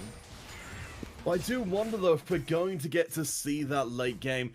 We're in exactly the same position now at the same time we were before. 8.5k at 17 minutes, and we're pretty much the same for game number 2. We know how that one ended. This is a better showing from the Monkey Men, but it feels like there's a bit more of inevitability. It's a 5v4 right now, and they can't even take these fights. The damage coming off of Lone right now, if it hits on Dwellist, the fight's over. Oh! Speaking of, Ellis is hit and deleted. Helper is low. Nice catch, but there's no follow-up Good knock-up onto Helper. We know how incredibly hard they are to catch. Fundamentals is here to finish the job, though. Gets red smited. Penguin comes in. The flightless bird takes flight in this game. 4 kills. The same amount of kills as the rest of the Monkey Men put together. And the thing is, looking at this play, they didn't get anything on the map right there. No towers went down by my count right there for the Copium crew. And they're going to need to start getting on the Copium quick. Try and capture that Rift Herald or something if they want to siege up this game. Because you have good poke when it comes to the Jason and Italy. But when you're sieging a base, that's when Soraka can reliably have Udia, have the Ornn stand in front and heal them up. So it's a bit back and forth as far as it goes. And I think my final verdict will be Jordan's really annoying this game. You got that right. 3-3 so far. At least from the Monkey Men side of things, when it comes to denying this damage, we are seeing some of those defensive items coming in. Double Bramble Vest, and of course a couple of Chem Tanks as well in from them. So they are getting a bit beefier, and as you said, that's going to amplify the Soraka effect when your effective HP are more valuable with more resistances. So taking a look at the lane assignments right now, we have both ADCs in the bottom lane. Jordan does have the exhaust. Oh, hold the phone on this one. Lone is in a bit of trouble. They do manage to disengage because Death Reaper just isn't tanky. Well, I say isn't tanky enough. They got 3 defensive items, and Lone still completely chunked them. Yeah, that's the thing about getting those early damage items coming in from Jace. They're actually going for the Serildas next, so that's going to hurt even more. There's the play we made. Ellis cannot escape, and now the walls are closing in from every side. Chaos trying to sell themselves definitely, but they can't do it. Helper is too freaking strong. The Wolves are at the gates in every way as Helper is barely alive. Penguin, the carry-on of the squad, is close to getting to those ornaments. Fundamental going in. Nice double knock-up. The deletion is here. Fundamentals steps into the breach created by Penguin, but they haven't got any more in the tank. Escaping under the tower. Jordan picks up kill number 404. Enemy team not found. Is not what you want to see for the Monkeys. The fight goes somewhat even, and they get to stay in a game where no towers have been lost for a hot minute, considering. But you are still getting crept open on this gold lead. 10k between it. Dragons are going to start to stack up. Thing is, though, it's not Cloud, or it's Cloud, so it's not going to be a hard win condition. And for me, the only thing as this game goes on is, can Jordan die?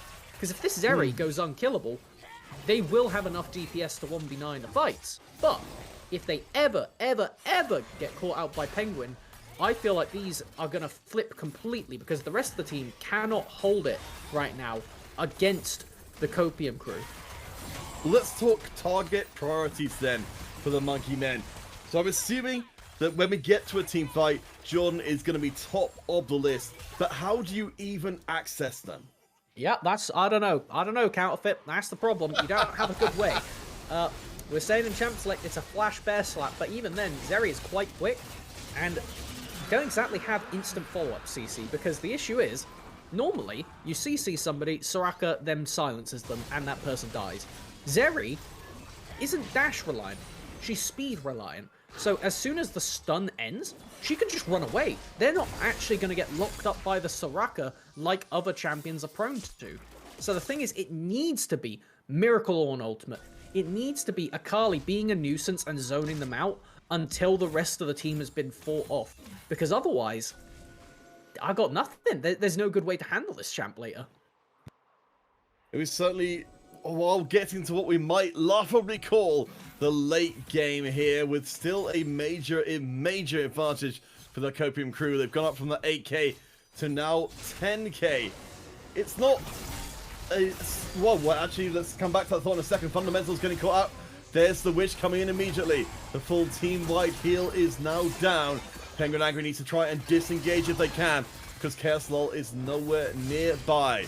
Copium crew want to take more damage here. There's only a couple of them here, and the Monkey Men are still having to fall back just because of how strong these two are in particular. No ADCs in the fight right there. Chaos has not finished off their full-on Winsus just yet. And finally, a tower actually goes down for the Copium crew. It had been a little while and will signal the start of this Baron. I see no way to contest this, no way to steal this. It is going to need to be some guerrilla warfare coming out from the Monkey Win, getting fully into it right now to see if they can hide in the trees and jump you before you get to siege. We're not seeing it too much. Feeling unfortunately less gorilla and more slipping on a banana peel for these monkeys. I guess we're, the goal lead is still getting up to ludicrous levels. We're now up to 13k. Wait, I can't even do any maths here. 12k, okay, it's not as bad. There we go. I gave him back 1,000 gold just like that. And Give me some numbers it meant nothing. Yeah, somehow the gold meant nothing when you gave it back to him. Because if we take a look at the itemization right here, that's where you really get to see the advantage. Stopwatch and an extra item difference in the jungle for this Nidalee. Mid lane, 3 items to 1. That Jace is dominant right now, 3 levels up. Fundamentals is not able to play this game because of how far ahead Lone is. And realistically, the bot lane is the worst of it because the Leona got those grievous wounds whenever they CC people now. Rough for Soraka because they picked the first item, Thornmail. And then the Zeri, I'm not going to pretend to explain or understand why Zeri has to itemize this way, but she does. She does a lot of damage and is very hard to kill because of it. Yeah, I mean, you've got a lot of health in there to play with. So as you said, it's going to be so hard, even if they go after Jordan, to lock them down. I'm going to ask maybe a harder question then. If you can't take down Jordan, is there any other path to success where you can maybe work around them? You just have to kill everybody around them, and one of the ways you can do that is fish in the side lane like we see here from Chaos. Yeah, Chaos, of course, is good at chasing. Though in trouble, that's a big shutdown and a big arrival of another carry for the Monkey Man. While this is all happening, the inhibitor will be dropped. So it's an expensively kill. We have got the Ornhorn coming in. It does one knock-up. Do they really want to fight this? KU Boss gets the kill. Jordan is an absolute monster. Chasing under the towers. The Monkey Men force the fight without the Vayne. And they will pay the price in blood. Chaos doesn't have the ult. They can't chase this anymore. The damage is too oppressive from Jordan. This will be the end of the line. The Monkey Men. No more monkey jokes.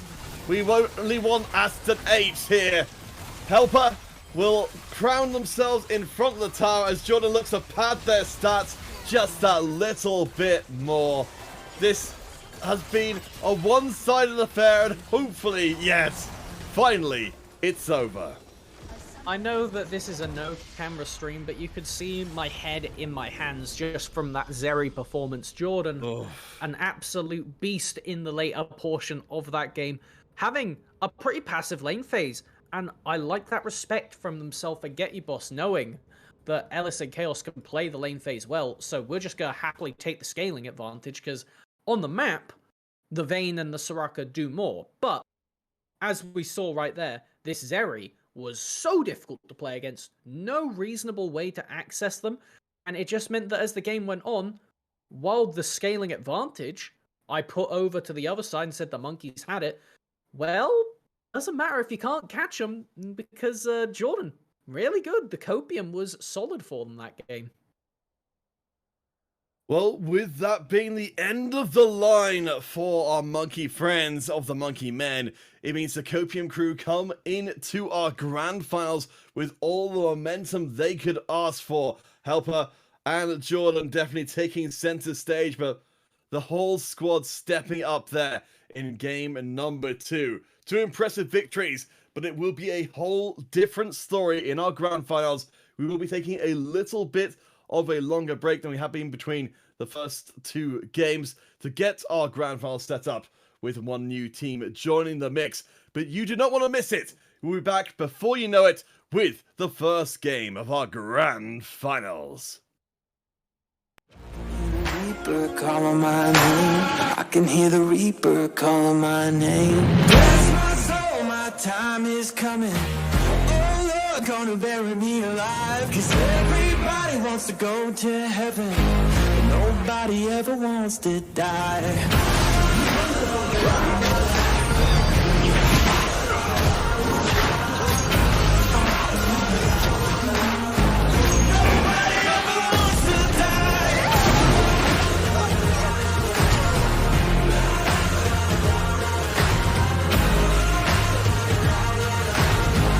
Nobody ever wants to die.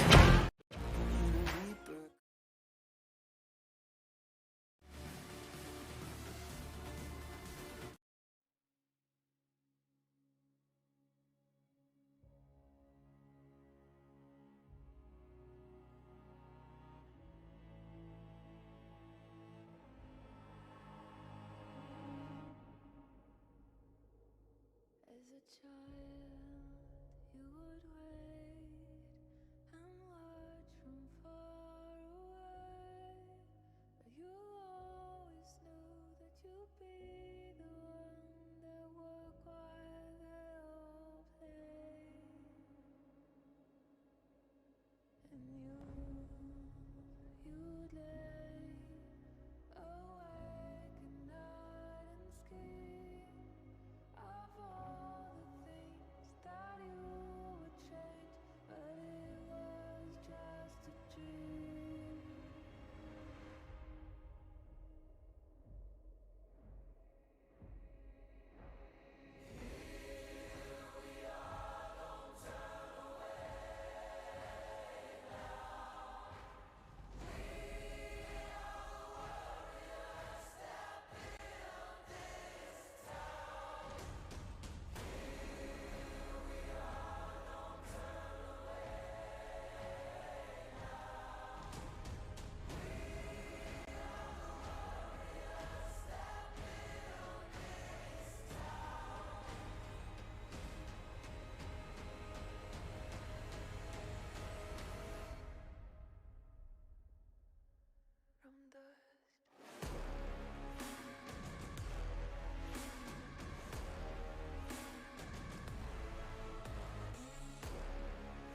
take the high road, I will go low. There's nothing left behind me, set fire to it all. The fury will fade and the images too.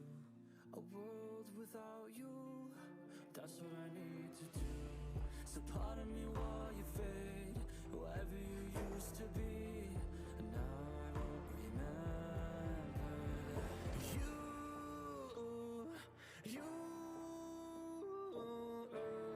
You don't get to say goodbye, erasing the pain inside. You, eternal side of my mind, a jolt and then you'll die.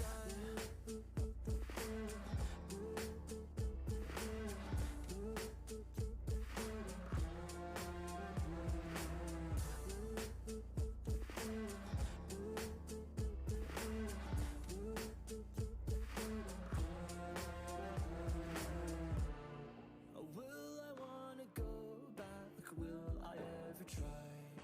Maybe this is the end, my better paradise. So pardon me while you fade, whoever you used to be, and now I won't remember you.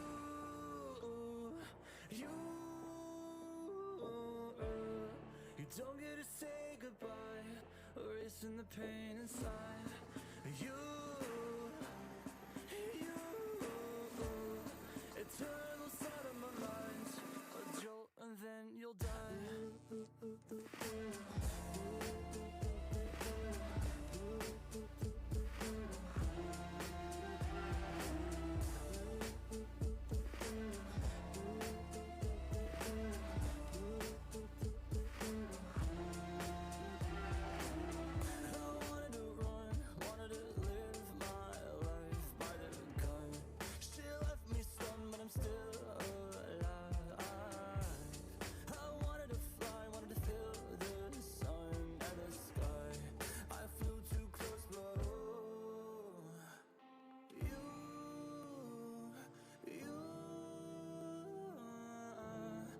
Don't get to say goodbye, erasing the pain inside. You,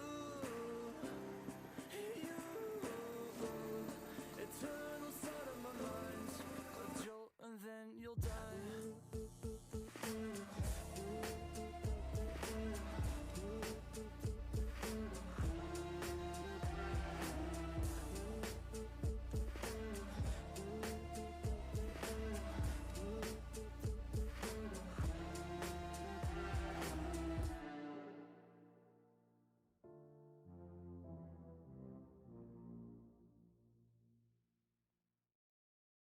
I've always had good intuition, and I can see red flags in your eyes.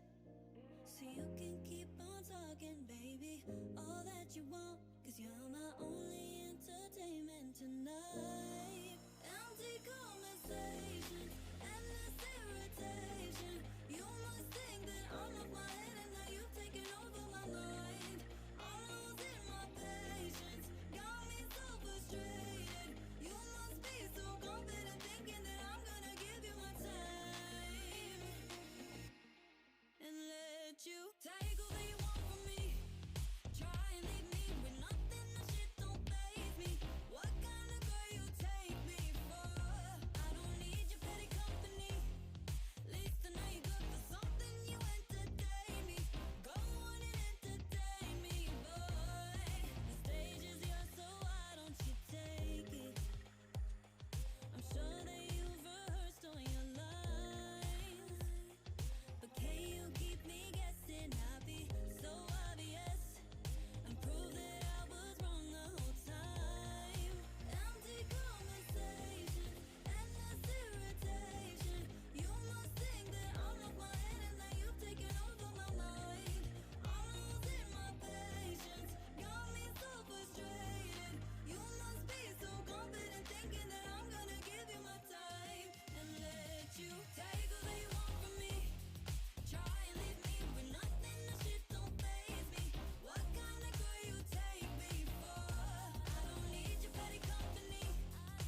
of time, I'd like to think I would have done this better. The fact that I could ever fail never crossed my mind.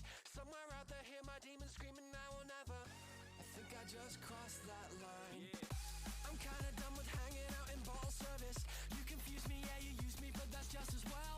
Hungry people trying to break me make me kinda nervous. Just goes to show that you never can tell. Does everybody live in a dreamland? Is this dreamland all that we know? Swallowing us up in an avalanche and blurring these lines with smoke. They tell me that I should be a real man.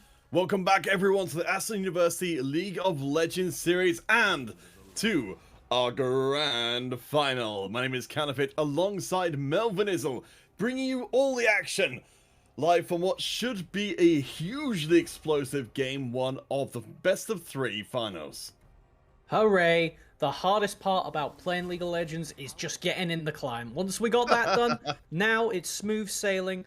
Touch wood, not going to cast a curse this one, dear Lord, I hope. No. So, Counterfeit, let's lay it down. Who have we got playing?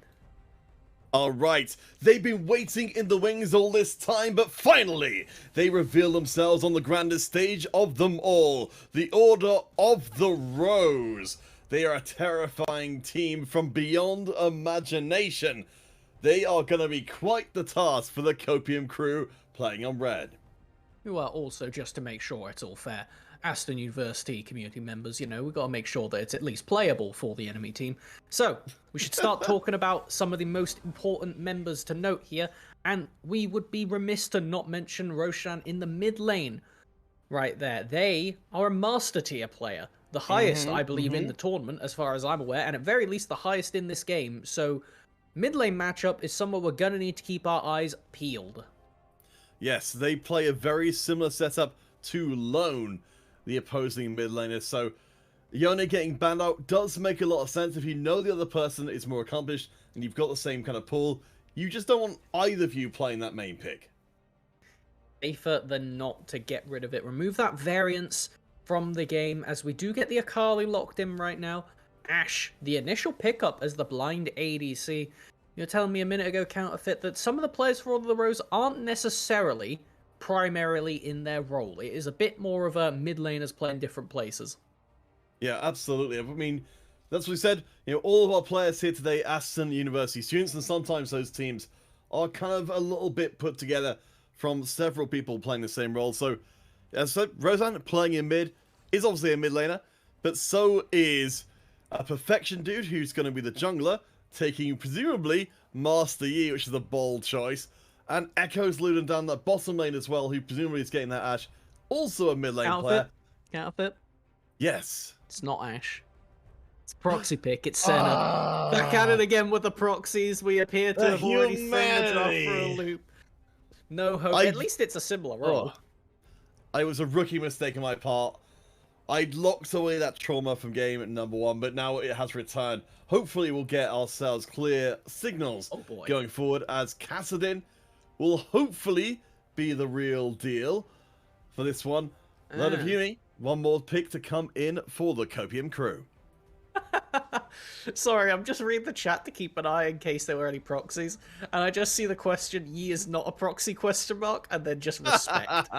I'm glad that we recognize the fact that pulling out a champion like this in a best of 3 in this kind of level game is always going to be a very swingy move. It's decisive. It sets the tone, I will say, as we do get the Yasuo, which does not look to be a proxy pick, paired with the Akali and the Nocturne. We have got the top side laid out right here for the Copium crew. So leaving their counter for the bottom lane. And we know that Jordan already having the Zeri banned away means that they're going to have themselves a little bit of a tougher time to have the same ludicrous level of impact. I would be fully expecting to see the Vayne, the kind of complementary pick, there we go, getting taken away. Jordan might have to take more of a back seat here in game 1. I'm curious to see what they actually want to pair on the Order of the Rose with this Senna that is the first pick of their team. Considering Tahm Kench still open, hasn't seen it banned, there we go, we're expecting it to get taken away. It is a disgusting pairing together. And now, it does make me wonder, because the Tahm Kench would have done very well into the Nocturne, into the Akali, being able to eat up the carries and then spit them to safety after the fact. So now the question is, what exactly do they have left to pair it? Will we see more of an Enchanter route, or something like the Brom potentially to fill in that gap of needing the defense? Alright, so as you said, they will get the final pick over here for the Copium crew. Do remember again, for anyone coming in late, Rosehan miles ahead of everybody else in this lobby of just, in terms of raw skill.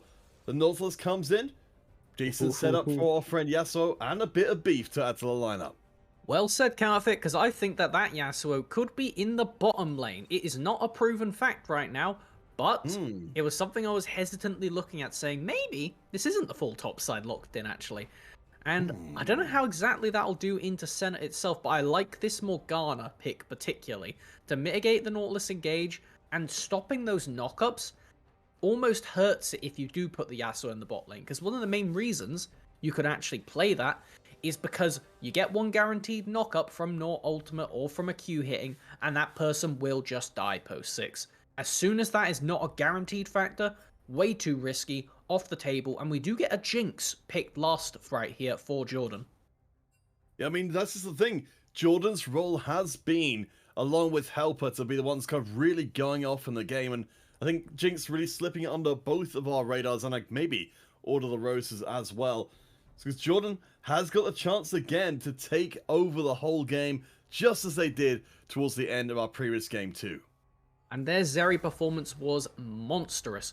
Running around the map, I can't remember their final scoreline, but it was definitely something along the lines of 7-0 and 7. They were unkillable with their skating moves. And now with this Jinx, similar principle. If they can get popped off in a fight, they can run around and get a lot done.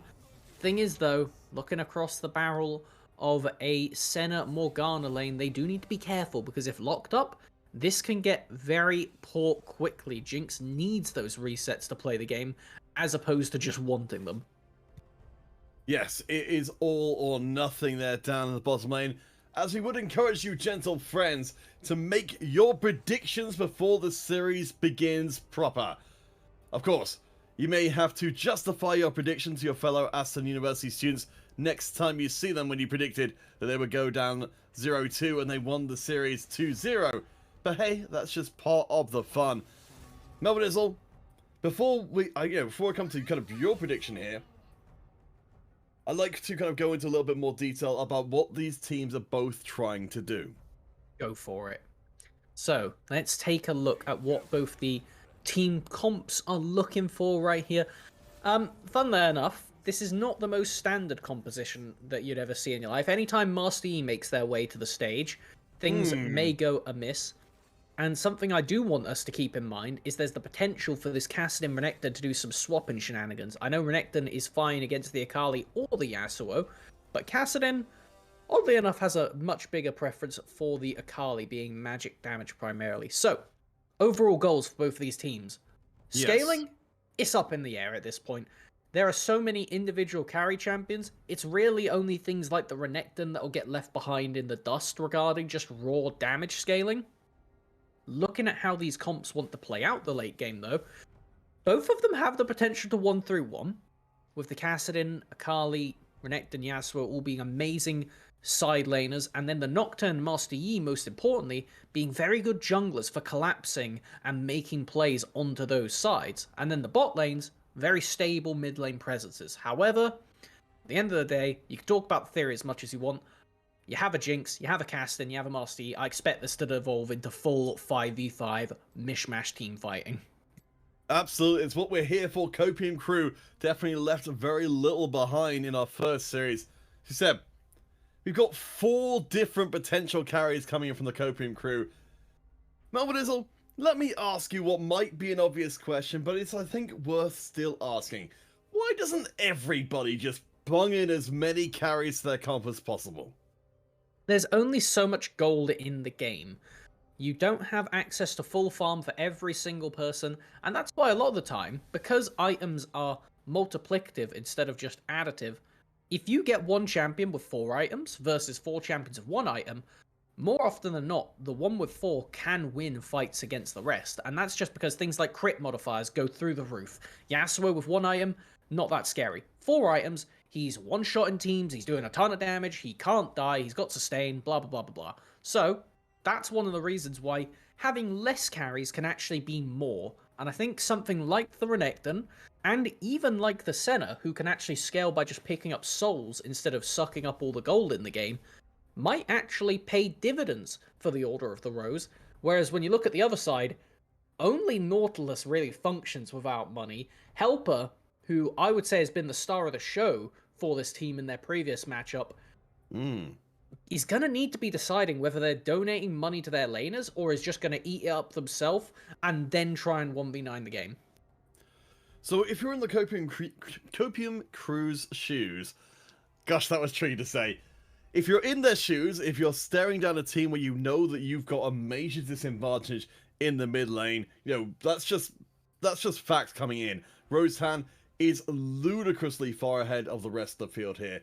How do you deal with having one player on the opposing team? By all rights, you can't even attempt to touch them.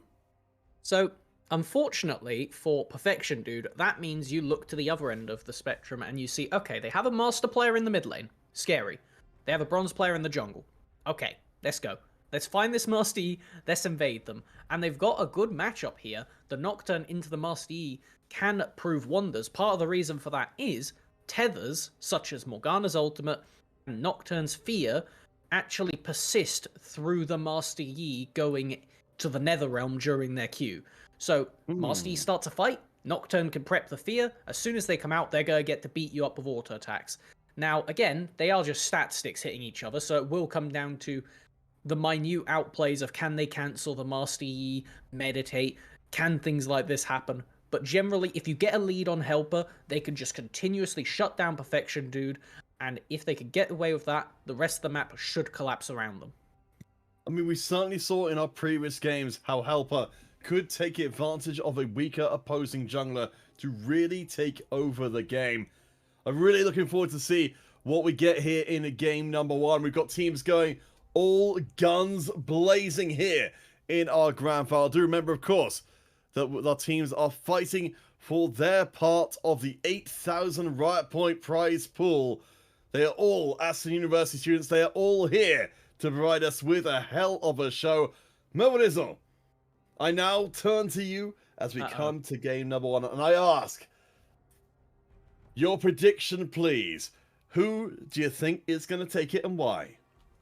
Alright, so for this first game, Order of the Rose, we've not seen them play. They're coming in as the unknown quantity. I'm going to say that they dropped the first game. For the moment.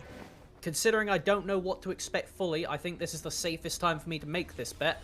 And I will say that the Kassadin doesn't get to make it to the level 16 fantasy, and then the scaling from the enemy team across the map will come out tops. Will that happen? Only time will tell, and potentially a level 1 flip might speed that up one way or the other. Alright. So here we go. Order of the Rose, as you say, coming to our screens for the first time. They have certainly dominated their way through the upper half of the bracket to get to this point. I'm absolutely on the same page as you when it comes to this being a very high-risk, high-reward strategy here for the Copium crew, but I think this feels like a situation where you have to flip some coins. You definitely don't want to leave it up to just consistency when you're against a Kassadin. You do not want this champion hitting level 16 and getting to those late-game spikes. Even Senna. I know you have Jinx, but at the end of the day, Senna can outscale with range. As the game goes on, she has become such a terror post gaining a slow on the queue. So it is going to be a matter of seeing if they can speed up this game and win it, despite it not really being a hard and fast, you get outscaled kind of thing. You just don't want to play against a really good player on a late game Kassadin. No, not at all. So, alright. So if we do need to get ahead here, I guess a larger question I want to ask to kind of set us up for later on. You're talking about that both teams could play the 1-3-1 style. How much of a difference to that is it going to be made if one of these teams starts to have one of their side lanes, starts to significantly pull ahead? It falters completely, and it really depends on who gets ahead, because I think, at least regarding Roshan on this Kassadin, that won't end the game if they get ahead early. While I know we're talking about how scary they are later on, you still have a window before the Aston becomes truly online. Yasuo, if he gets fed, they can become a massive nuisance for the Renekton or the Aston. I know that in a side lane, Yasuo doesn't really get to play against Renekton. You just get point and click stunned and it gets rough. But the Akali, similar story. You can just provide a lot of damage in these team fights, in these skirmishes. And when you have a single player you're scared of, stacking up dragons and looking for early fights like that, the Aston will not have the impact to win the game off of it. We'll keep an eye on how these early laning phases go, as we do see Lonoff against Roseanne there. They are playing really to the borders of the Yasuo play. They're playing just outside of turret range again and again. Foe Addict brawling with Pawn up in the top side. And I think you made a really good point before about we could easily see the lane swap between mid and top. I'm kind of surprised we haven't already. I think part of the reason is that Pawn on this Renekton is going to be doing well into both ends of the matchup. Renekton is notoriously good into Akali and the Yasuo. And like we're seeing here in the mid lane, Roshan actually being fine against the Yasuo despite it not exactly being a most favorable time, saying, hey, you take this end of the matchup and I'll be able to flex my impact post level 6 across the map as opposed to just being isolated up in top. Alright, we're being asked by... Yes, Playable is asking us to keep a close eye on the wave management in mid lane, as Low may not be able to manage any waves if they're going to get ganked. They will get the flash away across the wall. It's first blood, but I think it's going to be followed by a second straight away. Lone somehow gets the kill, must have been the Ignite ticking down. So both our mid laners... No, sorry, it's not both our mid laners getting a kill. It's indeed Perfection Dude getting one, and Lone on the other side getting theirs.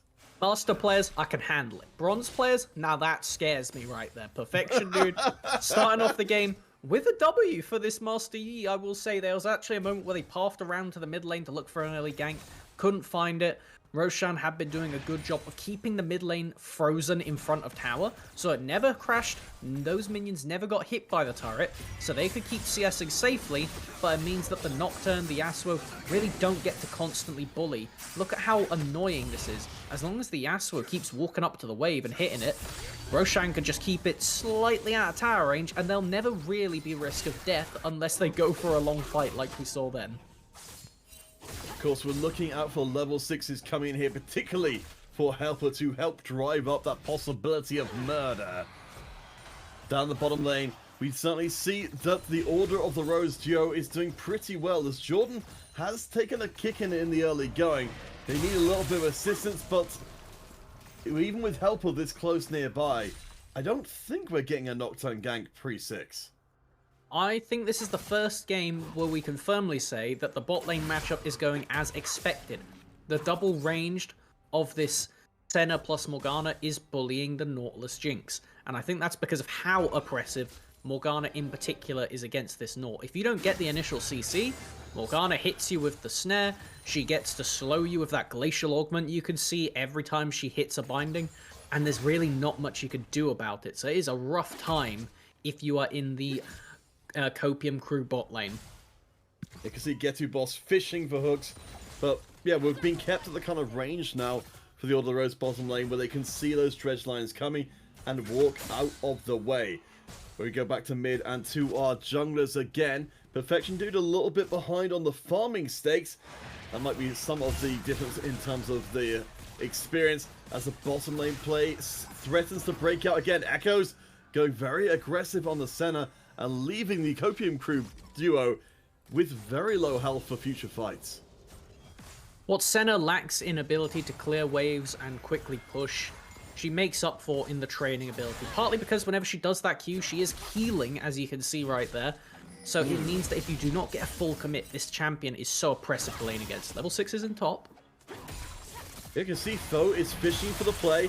Helper's not quite at 6, but they are going to make the attempt anyway. Echoes Lunan down the bomb side, drops the exhaust. It's almost a kill back for Jordan, but not quite. The top lane gank did not go through either. So the Copium crew attempting to stamp on the accelerator, but it doesn't quite work. Metric ton of summoners invested from both sides. You can just see it on either end of your screen right there. Perfection Dude being forced to flash out of that top lane play, but Foe Addict burning the ultimate and the ignite and then the teleport to come back. Pawn if you look right there, they managed to keep both summons and the ultimate. So as far as this lane goes, Foe opting for this chem tank build still is going to be susceptible in the next few levels, while Pawn could potentially try and press their advantage while they have it. Oh my gosh, I think I might have missed that on that last play. We're being told by Outplayable that Jordan hit the tower rather than their intended target at the end to make the difference on the kill. That. Now, the reason I didn't bring it up is because I thought maybe they were out of auto attack range and they were trying to hit the tower to get the splash damage. So it was such a narrow window that without being on the player's screen, I was like, this is either an outplay and they're doing as optimal damage as they can, or it's a misplay and a misclick. And it was so narrow that I really couldn't tell in the instant, so that was the reason I didn't want to approach that one. We do have Perfection Dude staring down mid, but they're being ulted by Nocturne. They do not have their ult yet, and Helper gets off to the races. 1 paranoia and 1 kill. Perfection Dude needs to be careful here, because this Nocturne is already very powerful. Something scary. We were saying that Helper could make the difference like they have in the previous games. The only thing is they're staring down the barrel of this Aston, and we're going to say that name tens, arguably hundreds of times throughout this one game alone, just because of how scary Roshan can be just by name value alone and having that high rank compared to everybody else in it. Yeah, I mean, that's the thing. Roshan is building up. They haven't fallen behind us yet. There is a sense of inevitability behind them, so I don't blame the crew for trying to get things rolling here on the red side. Because it feels like they've got, this window of opportunity. I mean, I guess under normal circumstances now, when should Roshan become the absolute monster we know that they're capable of being? So, if the Caston's ahead, as soon as they get past level 11 and 13 is when it really gets annoying, because the ultimate cooldown is low and they have 2 abilities maxed. Get your boss in trouble here. Doesn't have a flash. Perfection Dude gets a kill back for themselves. Lone is off to the side, but not going to intervene. I love this. I love this. Tell me what you love, Mamonizol. So, when you're on the Rift, it doesn't matter what rank you are. It doesn't matter how many games you've played. Every champion starts off the game with their runes, their summoner choices, and that's it. It's just about how you play the game from then on. And while Perfection Dude has been caught out by Helper, it doesn't mean that they don't do standard Master E damage for this point in the game. They will be scary. I would say scarier than Roshan for the foreseeable future, just because that Cassidy needs 2 items at least before they start to be popping people. Whereas the Master E, I mean, I'm expecting them to go for that Duskblade build since they've started off with the Lethality. They do an insane amount of damage against a full squishy team. The pop-off potential from this player is bizarrely high, and it's just one of those things that I love about Uni Esports and the fact that we get to see such wide rank disparities between players, because it doesn't matter if you are the best player on the server. You can lose to a team of platinums, a team of golds for all it matters, because your team only works if everybody pulls their weight. I think that's one of the big things, isn't it? That you're coming in, you're playing as a team. I certainly remember with my sort of limited experience of playing a team, obviously you're much more experienced as well, just how much of a difference it can make to be coordinated as a squad, to set up players for success, and then they end up looking amazing. But it's so different from playing in solo queue where you're coming with a bunch of strangers and you have to just make the best of relatively uncoordinated play. Absolutely, and I think it's one of the reasons why, out of all my League of Legends experience, playing in competitive, playing in new, will always be one of my favourite things ever to look back on. Just because you always get to have those epic moments, and the camaraderie with your team is just unmatched. The team environment, the actual kind of level that you get to where you're discussing tactics, you're discussing what the enemy's trying to do, you're getting psyched up with everybody when somebody makes a good play. It feels great. It's like watching proper sports matches, but then you're actually in there. And I know I just described playing sports, but my point is, you don't get that by just playing solo queue. You have to be in a team environment to truly experience it. Yes, I definitely second that saying. If anyone has not tried out that experience, even if it's going to be in a one-off tournament like this, definitely give it a go, because it's a completely different game when it comes down to especially long-term teams being together and what you can make even of the players who aren't necessarily hugely mechanical skilled if you can set them up. As we've got Helper in with another Paranoia ready to pounce. I think it's said in the chat as well from Outplayable, who's kind of joining us as our caster here to an extent, counting down to that level 16. But the countdown may be a little bridge in the bottom lane and the topper as well. Copium Crew have finally found what they were looking for. Kills in top and bot, and the mid lane tower getting crumped as well. And I would say that even the mid lane is going well. Lone having a great time on this Yasuo against Roshan. However much longer that lasts, it's hard to say, but they are performing amazingly considering the just raw rank disparity in this mid lane. And I want to stop pressing that factor because we've said it so many times now. Let's just talk about what's on the Rift, because this game looks Copium Crew favored right now. We do know that they are on a ticking clock, though, the Copium Crew. They are getting an advantage, but it's like one of those business meeting presentations. Our team needs to perform this well. We need to get this much gold by this point. And, you know, it's fine getting, you know, partway there, but there's such a massive threat hanging over the Rift that if it doesn't happen, and Perfection Dude coming in, we've seen this one before, they get across the wall, it's the same following up. It's exactly the same play. Don't go back there, Lone. Stay away. That is exactly the same wall where you got first blooded. You don't need to go there anymore. Run back to Tara anywhere. But like we said, it is only a matter of time before Roshan starts to come online. They are itemizing now. They're nearly at their mythic. Time to find out whether they're going to go towards the Crown of the Shattered Queen to mitigate some of the burst, or the more standard Everfrost that Aston has been taking for the past year.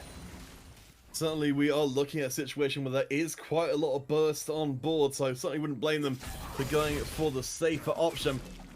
If you're checking in the top lane, see Foe with the 1 kill advantage. Both of the Ignites are down, and a little bit of the item advantage as well as levels. So Akali dominant for now, but one's going to be a little bit careful they don't get driven out of the top lane entirely.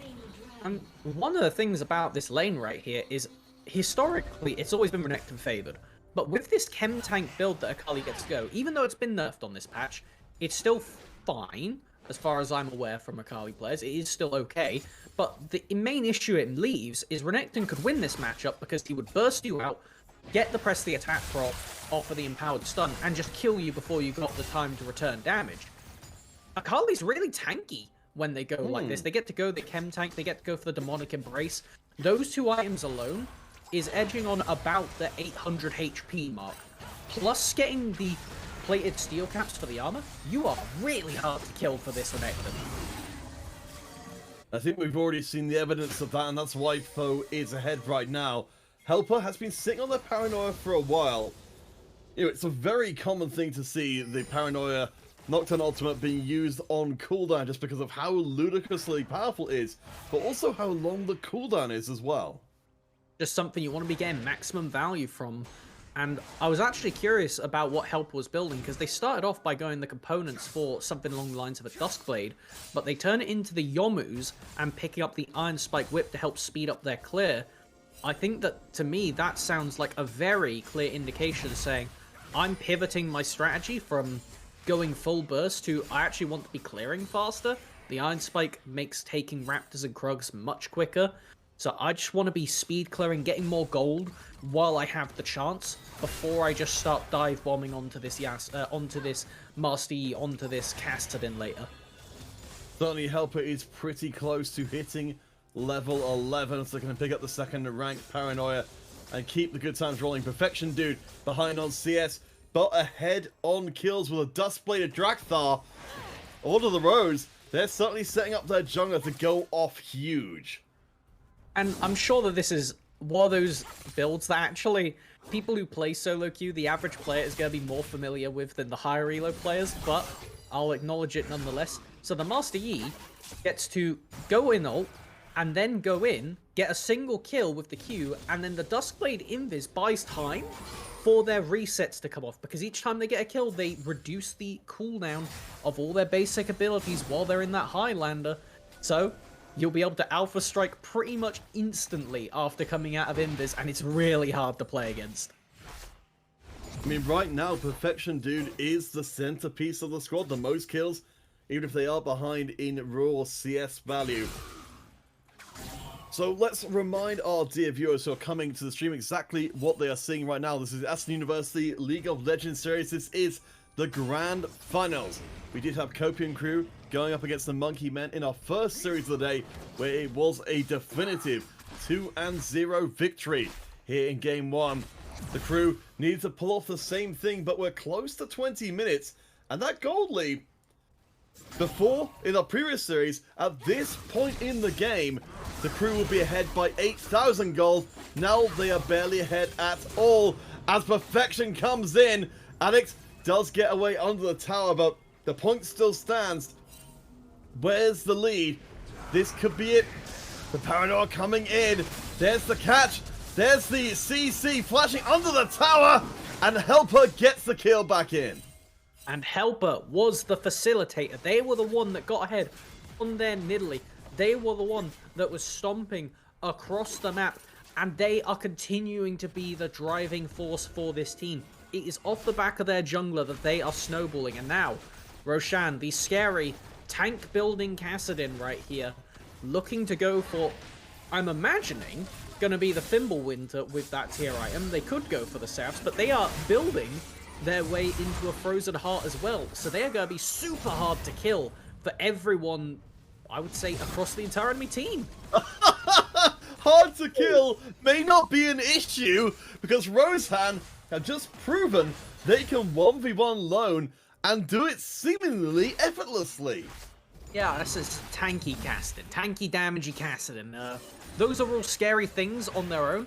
When you realize that he gets more damage from the mana, and he gets to build things like the Fimbulwinter and be tankier as well in these fights, doesn't look great. It's going to be hard to hold them down as the game goes on, and in the Kassadin waiting room, there's 3 levels to go before 16. Yeah, and that is the one we are waiting for.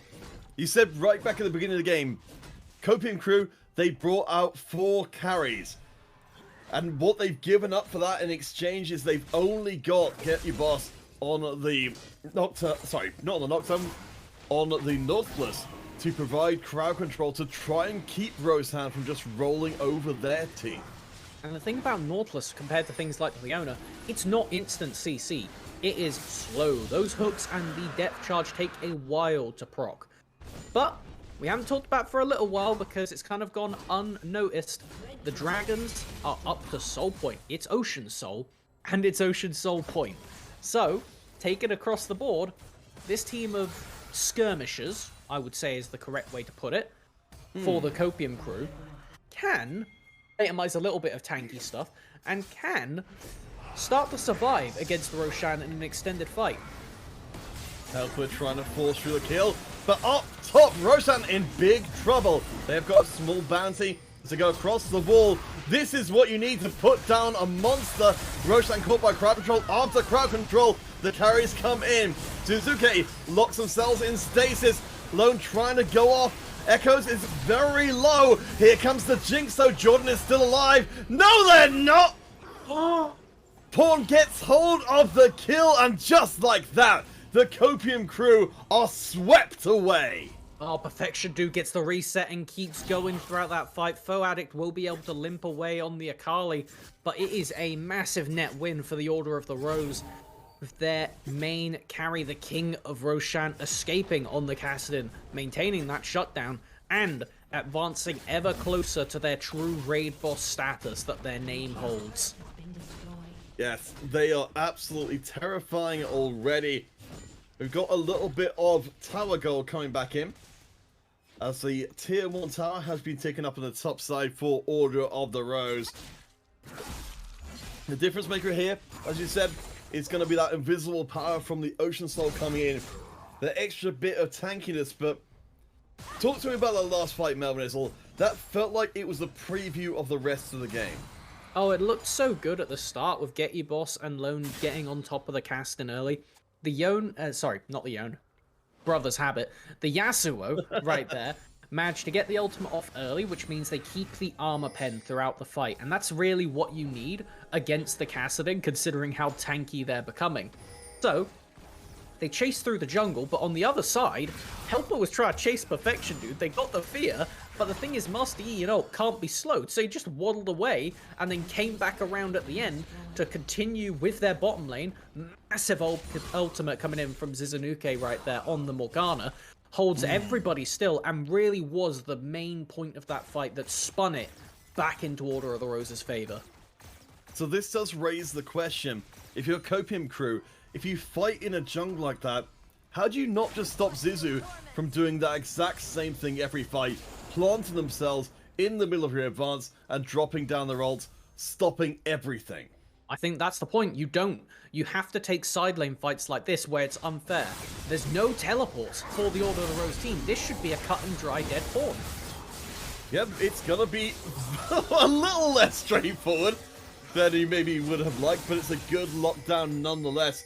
Unfortunately for the Copium crew, they've already got the tower down here. Are they going to push for tier 2? I think that'd be a good idea, considering if you look at the map, Senna is in the mid lane. She's an awful tower pusher. She is not a fast clearer. Beautiful rocket from Jordan. Amazing prediction there. I suppose that's what happens when you've got a champion who doesn't have those dashes. You can be predicted as foe gets chased. Roshan comes in, is going under the tower, just doesn't care. God. They are the incarnation of death, but they've run out of mana. Ah, well, that's just what happens. The incarnation of death needed to top up on their petrol before they went for their stroll down Doomsday Lane, as we do have the Kassadin woefully walking away, not able to push in the tower, not able to push in the wave, and then on the other side of the map, their bot lane tower was lost for the Order of the Rose. And I think this is great to see. This makes this such an even game, because now we got the dragon spawning in just over 40 seconds. Coming into this next fight, that is the most important thing. The Ocean Soul on the table. It is all about posturing for this objective. Can Akali TP down here in time, or are they just going to take the 4v5? It seems like a big risk, as Get Your Boss, the only utility on the team, might be getting into a little bit of trouble. We have to push out with the mid lane for the Roses. Foe Addict's going to walk themselves down to the fight rather than burning the TP to get here. As Helper almost gets caught, but Spell not shield quite. available. Gonna need to be careful of that, as there is a clear line where Foe Addict is behind. They can become an absolute monster in this fight. Echo's Luden is alone. Wind will be used to cut the fight up as Lone gets deleted. In it comes the paranoia, but it's not working. Order of the Rose, they might be too strong already. They're sweeping them again. Foe Addict using the ult to get across the wall. They get the double kill, but the Drake lies with the Order of the Rose. And that soul is denied for the first time this game. First dragon contested, first dragon taken for the Order of the Rose. And scaling teams, they're really good right now. With bounties in the game, not that we've needed them this time around, and the fact that you could just get to those 2-item spikes we see on the scoreboard, you can become disgusting. The damage that we see coming out right now from Echo's Luden before their Mirror Mana is topped up is incomprehensible. Roshan now, 2 items. They go for the Seraphs. Still going to be able to itemize towards that armor item right there. The Frozen Heart will be coming out very soon, I imagine. With 10 stacks on the Dark Seal, they could even go for a cheeky Medjai's if they're feeling it. Oh my gosh. So, someone coming in. I don't know if they're being for serious, but in case you are not a League of Legends player, please do feel free to ask us questions in the chat. We're more than happy to help support you, and very much appreciate you coming out to support your fellow Aston University students. If you don't know what this game is, we are in game number 1 of the finals. It's seeming like the Blue Squad Order of the Rose may have lasted long enough in this game to overtake the Copium crew in red, but it's still up in the air. We're still maybe 1 or 2 big fights from the game being turned definitively. Oh, Addict hasn't really been able to fight this Kassadin as of yet. The just ability of the tank Akali to handle themselves against the Kassadin isn't there. Roshan, level 15, 1 to go. As soon as that number hits 16, they will be dashing all over the place. Riftwalk at full, down to a second-ish cooldown. They will be everywhere as it is done. Ticked over, 16. Keep your eyes now. No way to hold this person down unless you get the perfect lockup. Yes, this is the doctor's waiting room, except it's more of a coroner's waiting room, with Rosehan ready to go off absolutely massively. These towers going down are going to be helping the crew to get a little bit more gold in the bank, but they're not turning the game. That's all going to be down to the Baron, the big purple worm in the river there, that massive global objective that's worth a ton of gold, and with a big old buff that will help the Copium crew close out the game before they inevitably lose the game.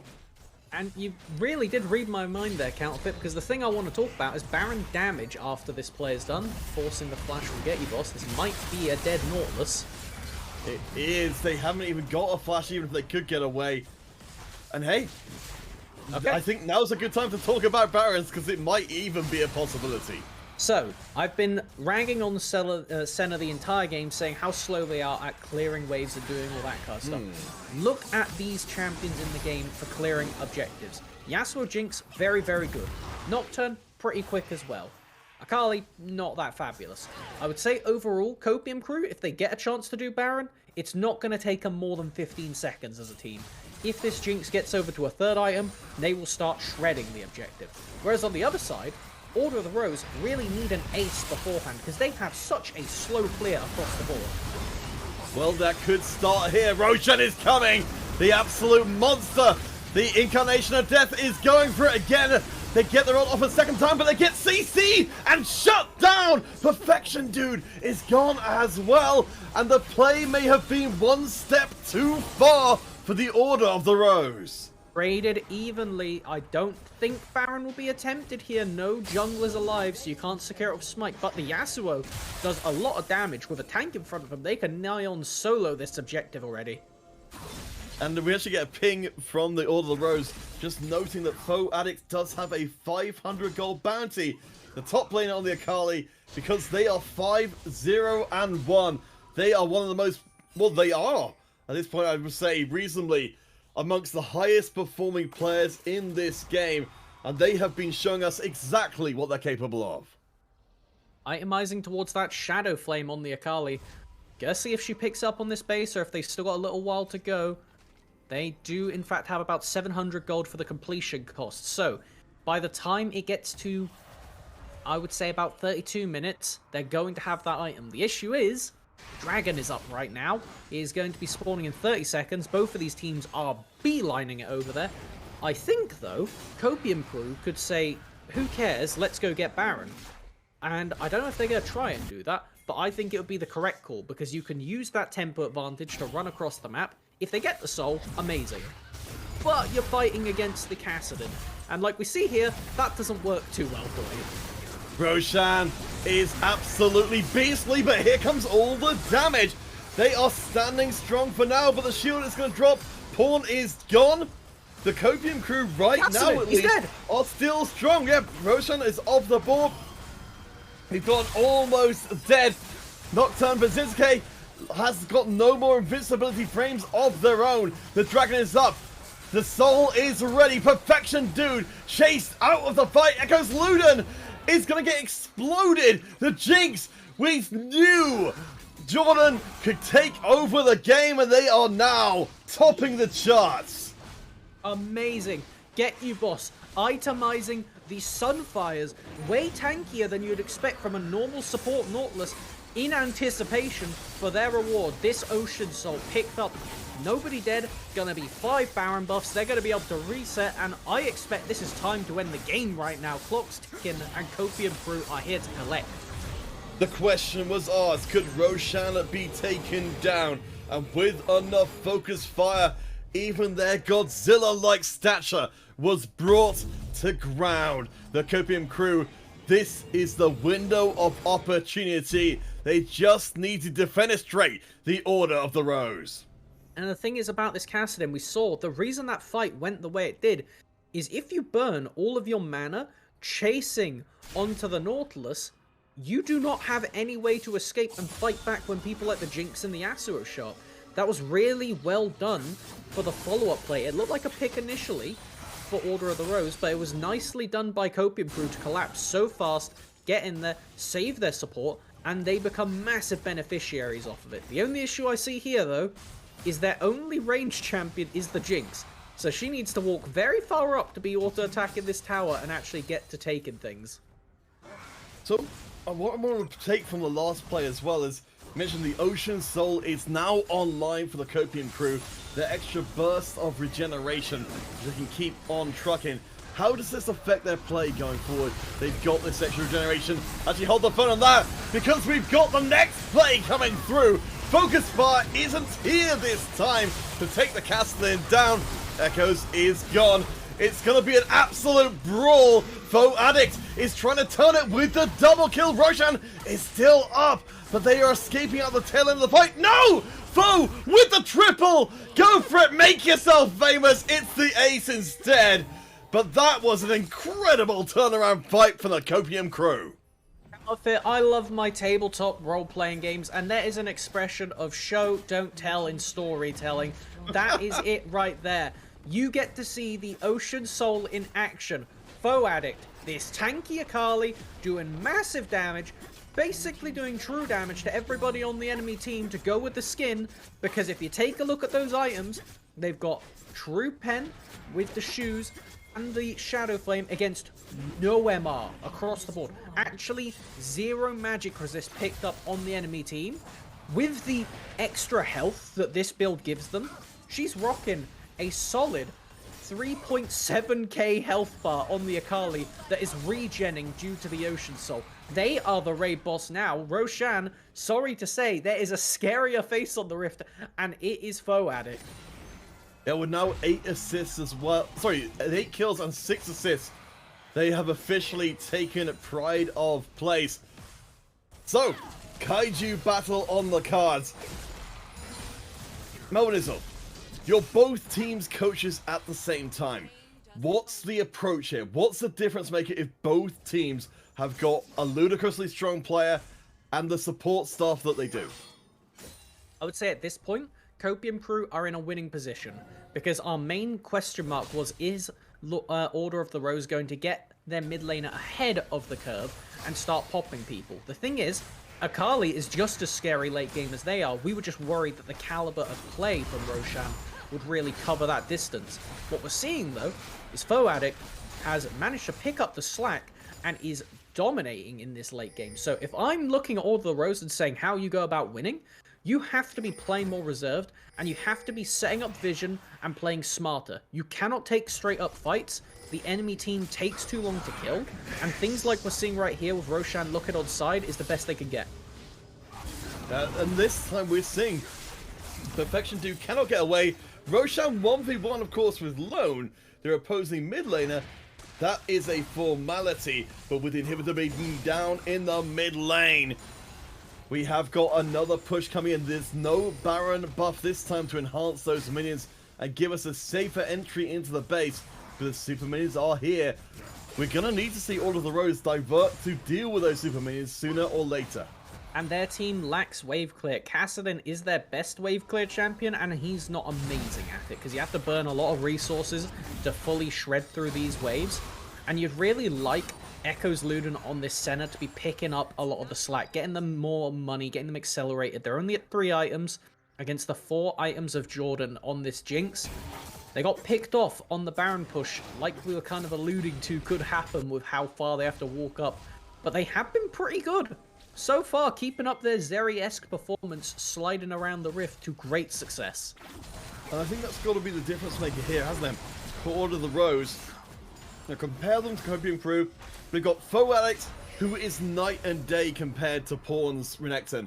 And we've got Jordan, who again is managing to go off really huge here and has that reset potential. We've just got more carries active for the crew than we do for the Roses. And with the Elder spawning in 30 seconds, whoever gets this buff should be able to end the game instantly after.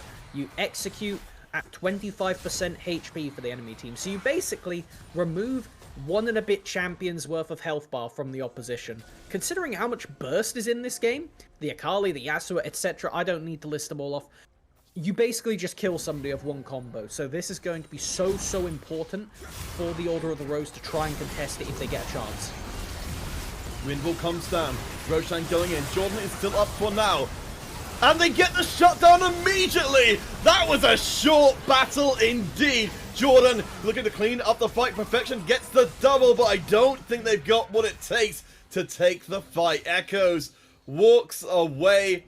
We have got an Elder Dragon, but I don't think it's even necessary. Teleporting down the mid lane, respawn timers are long. 35 seconds before the first person is up, and this Senna will be fighting 3 versus 1. I see very few ways that they can hold this off. They need to try and get a kill before anything, and I don't think they have the health nor the resources to go for that. Jordan trying to get those towers down. The respawn timers are so long. There is a kill from Echoes, but yeah, it's not gonna make a difference here. In our grand finals, the Copium crew, we did not know if they could do it. We will see the shutdown. Wait. The Nautilus has not got very much damage. Down to the end. Expeke, you did it again. Oh, that wasn't what I needed at the end of the game. My heart. So close. Echoes Luden going back to the base there for the health regen. They needed it, otherwise Jordan would have popped him with an auto attack. But they got so close at that last second. Get you, boss, ending the game with a solitary Nautilus Womp to take it down. Oh my gosh, and we're just getting started here in our grand finals. That was a hell of a game. And I honestly, Melnizzle, I thought we reached the point in the game where it would just be a formality, but in that last fight, Rosen died instantly. It was completely over for them. They dived in to do a lot of damage, and the thing is about this tanky casting with the Crown of the Shattered Queen, they jump in and get to mitigate their initial burst, but in an elongated fight, that item just straight up does less for you than things like the Everfrost, like Luden's, Landry's, etc. So, I think we're going to be quickly getting into the next game, so I think we're going to throw to a very brief break while we get that set up. Reaper calling my name. I can hear the Reaper calling my name. Bless my soul, my time is coming. Oh Lord, gonna bury me alive. Cause everybody wants to go to heaven, but nobody ever wants to die.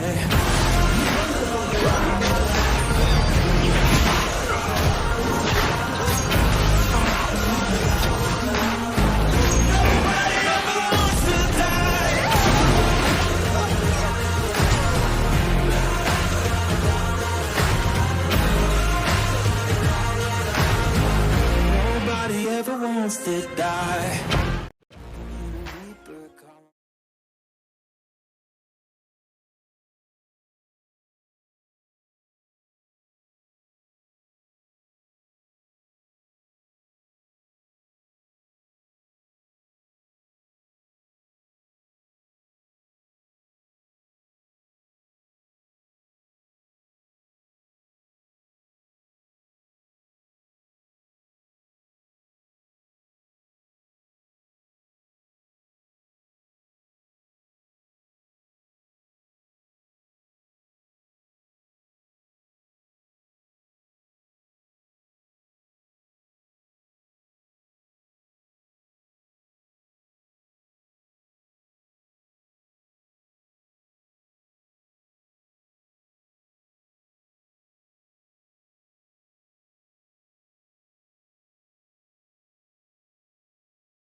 Welcome back, one and all, to the Aston University League of Legends series. My name is Canafit, joined by Melvin Izzle, where the Aston University League of Legends gods walk amongst us.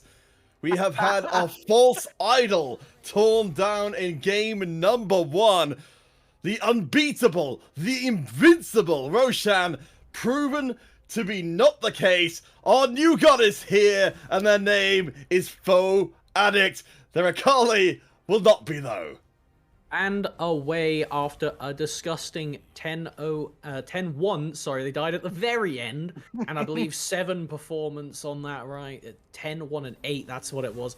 Dominance right there from the top lane after a pretty slow early game. Roshan looking solid as the game went on this Kassadin, but not able to get it over the mark. And we should reset the scene. We got Order of the Rose on the blue side. This is our winners finals. They were sat here waiting for the Copium crew on the red team to come join them, and they end up losing the first game, not warmed up yet. No, apparently not. That's got to be a massive shock to the system. I know we did get some people asking for the damage numbers from the previous game. It's worth noting that Foe Addicts, their actual damage numbers were not really that far out of line with the, with some of the other carries in the game. It's just that when they did get their damage in, it normally resulted in several people dying. And that's because in the lane, the Akali and the Renekton weren't really scrapping as much as now. We get the Yasuo first picked right here. I'm expecting that to go over to Roshan, probably. We might see it go elsewhere, but regardless, it is a takeaway from Lone, who played it into Roshan's Kassadin last game and had a great performance. In the lane, they were doing good on the Yasuo. In the side lane, not so much, but in the team fights, they usually did what mattered. So, coming in now, we've got some steals coming out straight away, as we may get Lone retaining that Jace from a few games ago in the previous series. Yeah, they did pretty well on the Jace. Yone, of course, a contested pick between the mid laners will remain banned out as Diana comes in. I do believe this is something of a pocket pick for Helper here, who has, of course, been a major part of proceedings. 13 assists in our previous game, outstripping Perfection Dude 6. But we'll see a different side of Perfection Dude here as well, as they will get a very different choice themselves. The diametrically opposed mid and jungle for the Order of the Rose, the highest ranked and the lowest ranked players in the game of their mid and jungle respectively. So, what I'm seeing here is this is most likely going to be Roshan picking up the Yasuo, and everything else is going to be there to facilitate for them. Galio is Morgana, I'm being told, as far as our proxy picks go. So another one of the many, many things you could slap onto a Yasuo and help them carry. Yeah, I mean, we saw it doing amazing stuff in the previous game. It was such an incredible way to shut down the players, but maybe the way to get around that is... Okay, never mind. I wasn't expecting that to be a proxy pick. Come on, guys. It's Annie, it's Teemo. That's what you use for proxy picks, so we actually understand that's what it is. Bard is Zeri. That's what we got in the game. Jordan has their Zeri again. They haven't died on that Zeri today. That's true. They are at least not in our games. That pick. I'm going to assume that that last game was replicating every other game that happened. But yeah, in our first series, the Zeri was monstrous. I'm surprised to see the Order of the Rose don't want to keep it from the field.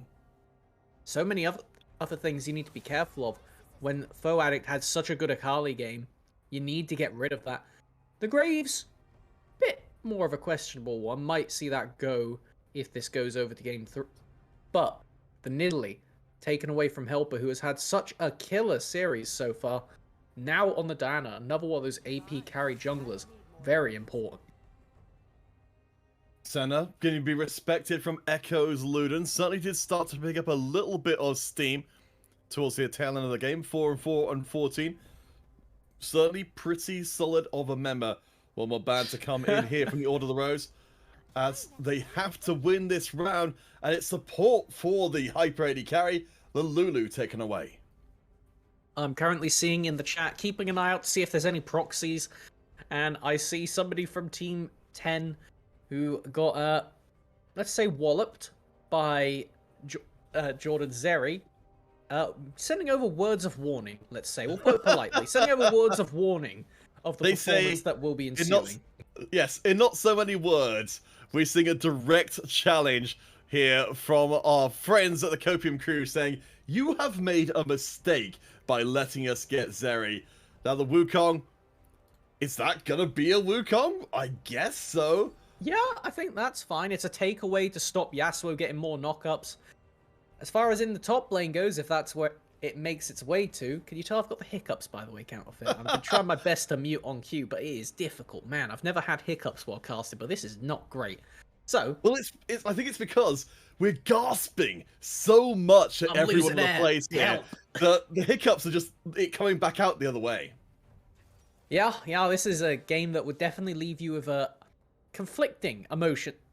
God damn it. Based on the first game. Counterfeit, go on a rant. Go for it. Alright, it's rant time! Everybody, we hope that you are ready. This was an absolute blinder of a game number one. 38 minutes of brutal face-to-face mosh pit League of Legends that left everybody unable to speak, unable to breathe, and afflicting them with diseases from beyond dimensions. We have two teams who from the Order of the Rose side of things, we expected them to 2-0 this series.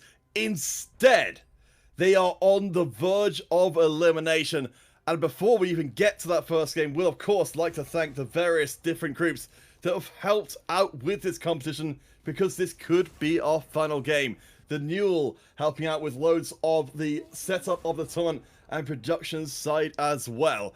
And of course, you've got the various people who promoted the tournament as well.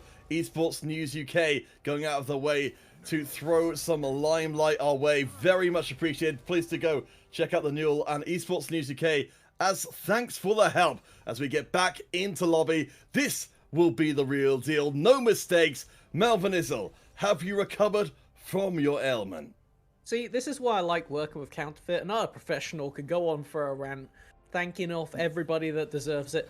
Round of applause for themselves right here, as this could be our last game of the day, but I'm hoping it's not, as far as it goes. This game is already shaping up to be a slaughter.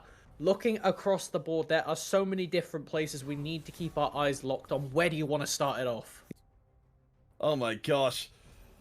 Well, people are calling for pentas in the chat, so I think it only deserves to start us off in the jungle then. Helper already getting a penta in the first series of the day, up against Perfection Dudes Vi.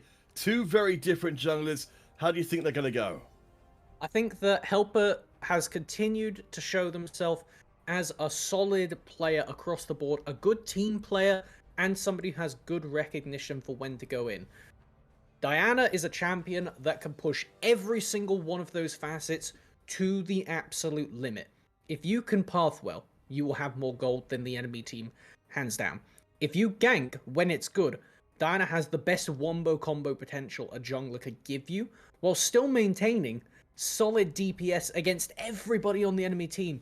I would not be surprised throughout this entire game if Helper could hold down a 1v1 across the board if they manage to get going early on. Alright, so let's talk about where we could easily see them going. Foe Addict stepping into the carry shoes last time round. Presumably not going to be as much the case on the Wukong up against Pawn's set. So, as far as this lane goes, Wukong can be a bit annoying, where they can just go for heavy trades and then clone away and the decoy just gets left there. There's not much Pawn can really do. Especially if Pawn ever looks for an ultimate and they end up picking up the clone by mistake. Oh, yes. That's rough. That is a rough feeling. Because the damage that Set's ultimate does when it lands and gets that massive showstopper is based on the HP of the opponent. If the opponent disappears because they're a clone, then I'm pretty sure that means that the health interaction will just be gone and you won't do that much damage. So, it's going to be a lot of skill matchup in this top lane. In the early game, it's very back and forth. The armor stacking from Wukong does a lot, but the true damage from Set goes to mitigate that. Both of them got a lot of health regen, so just expect non-stop scrapping. That's what we like to see. So, of course, what we might arguably call the main event, Roshan coming out. This time, it's not the scaling It's not the Aston, it's Yasuo, all swords, all in your face, up against Lone's Jace. Again, on paper, this should be a massive skill mismatch. And when we see right here, part of the reason that we're highlighting the Diana so much for Helper is it's taken away from Perfection Dude because that Diana Yasuo combo is terrifying. Vi, similar purpose for the Yasuo. It's a pair of knockups, and that can facilitate this mid lane matchup. So Lone, who has been quietly performing quite well against all odds in this lane, needs to have another standout performance. They need to find themselves in this lane, getting ahead early and trying to put Roshan behind. Because if this Yasuo is allowed to pop off, they get going a lot quicker than the Caston of last game does, and has the potential of just walking over this game before there is a chance to contest them. Alright, and then of course we've got the bottom lane. Jordan on the Zeri that they made famous in our previous series with Get You Boss, who did an incredible amount in game number 1 as the only utility source on the team. Now they won't have to shoulder that burden alone, but they will be up against a terrifying bot lane opponent, Kaiser and Morgana together, and extremely hard to deal with. Thing is about this Zeri, we saw it in the first time around. Jordan had a great performance. The champion does nothing early on. Their damage is not very good. Again, in this bot lane, we get the Nautilus-Morgana matchup that we saw firsthand how impossible it is for Get You Boss to play it on the Nautilus. So, I'm expecting to see in the bottom lane not a massive amount of action, and if it does occur, is going to likely be going in whichever team has the jungler's favor.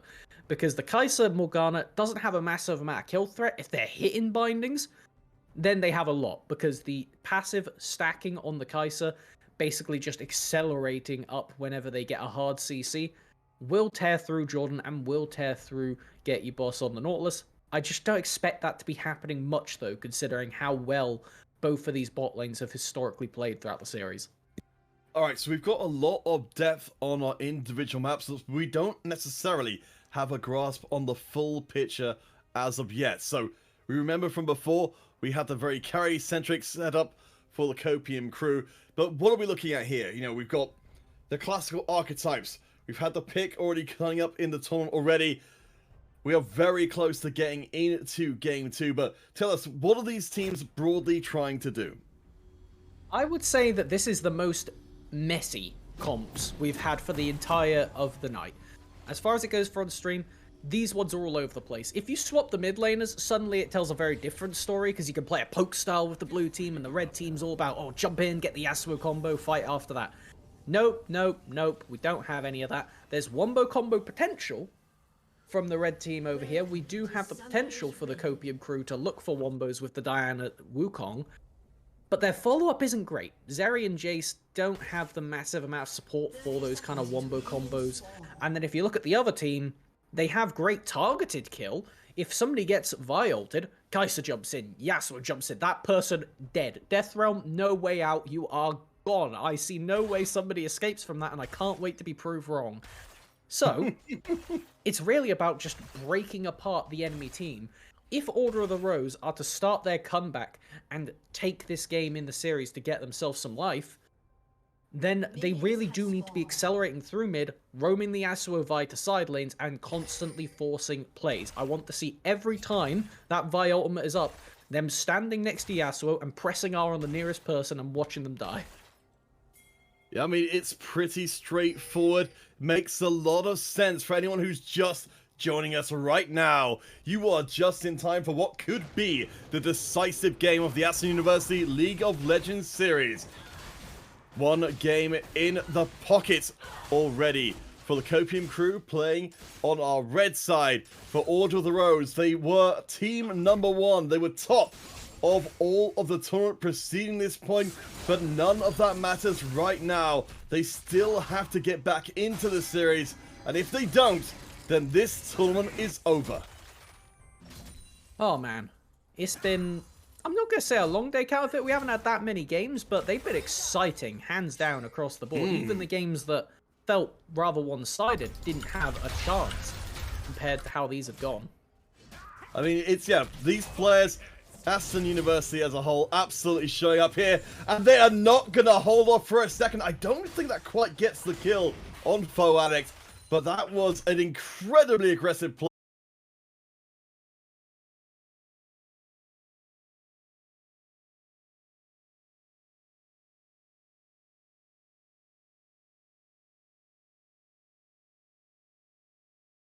Where their team fight impact isn't going to be as easy to do as foes will be as the game goes on. But in lane, the set can scrap very well, stack up that Conqueror, and like you see there, really get a beat down on the Wukong pre-Divine Sunder, pre-Ultimate, these kind of level spikes. So a question which I guess we need to address in this early game is, what should we be expecting from Helper and Perfection do pre-set? This. Alright, that was a question answered very quickly, and a demonstration of my map awareness levels. As the red buff is ticking, Pawn is forced to flash, and that makes up the difference. Foe Addict and Pawn both with no flashes, but Foe holding on to the teleport.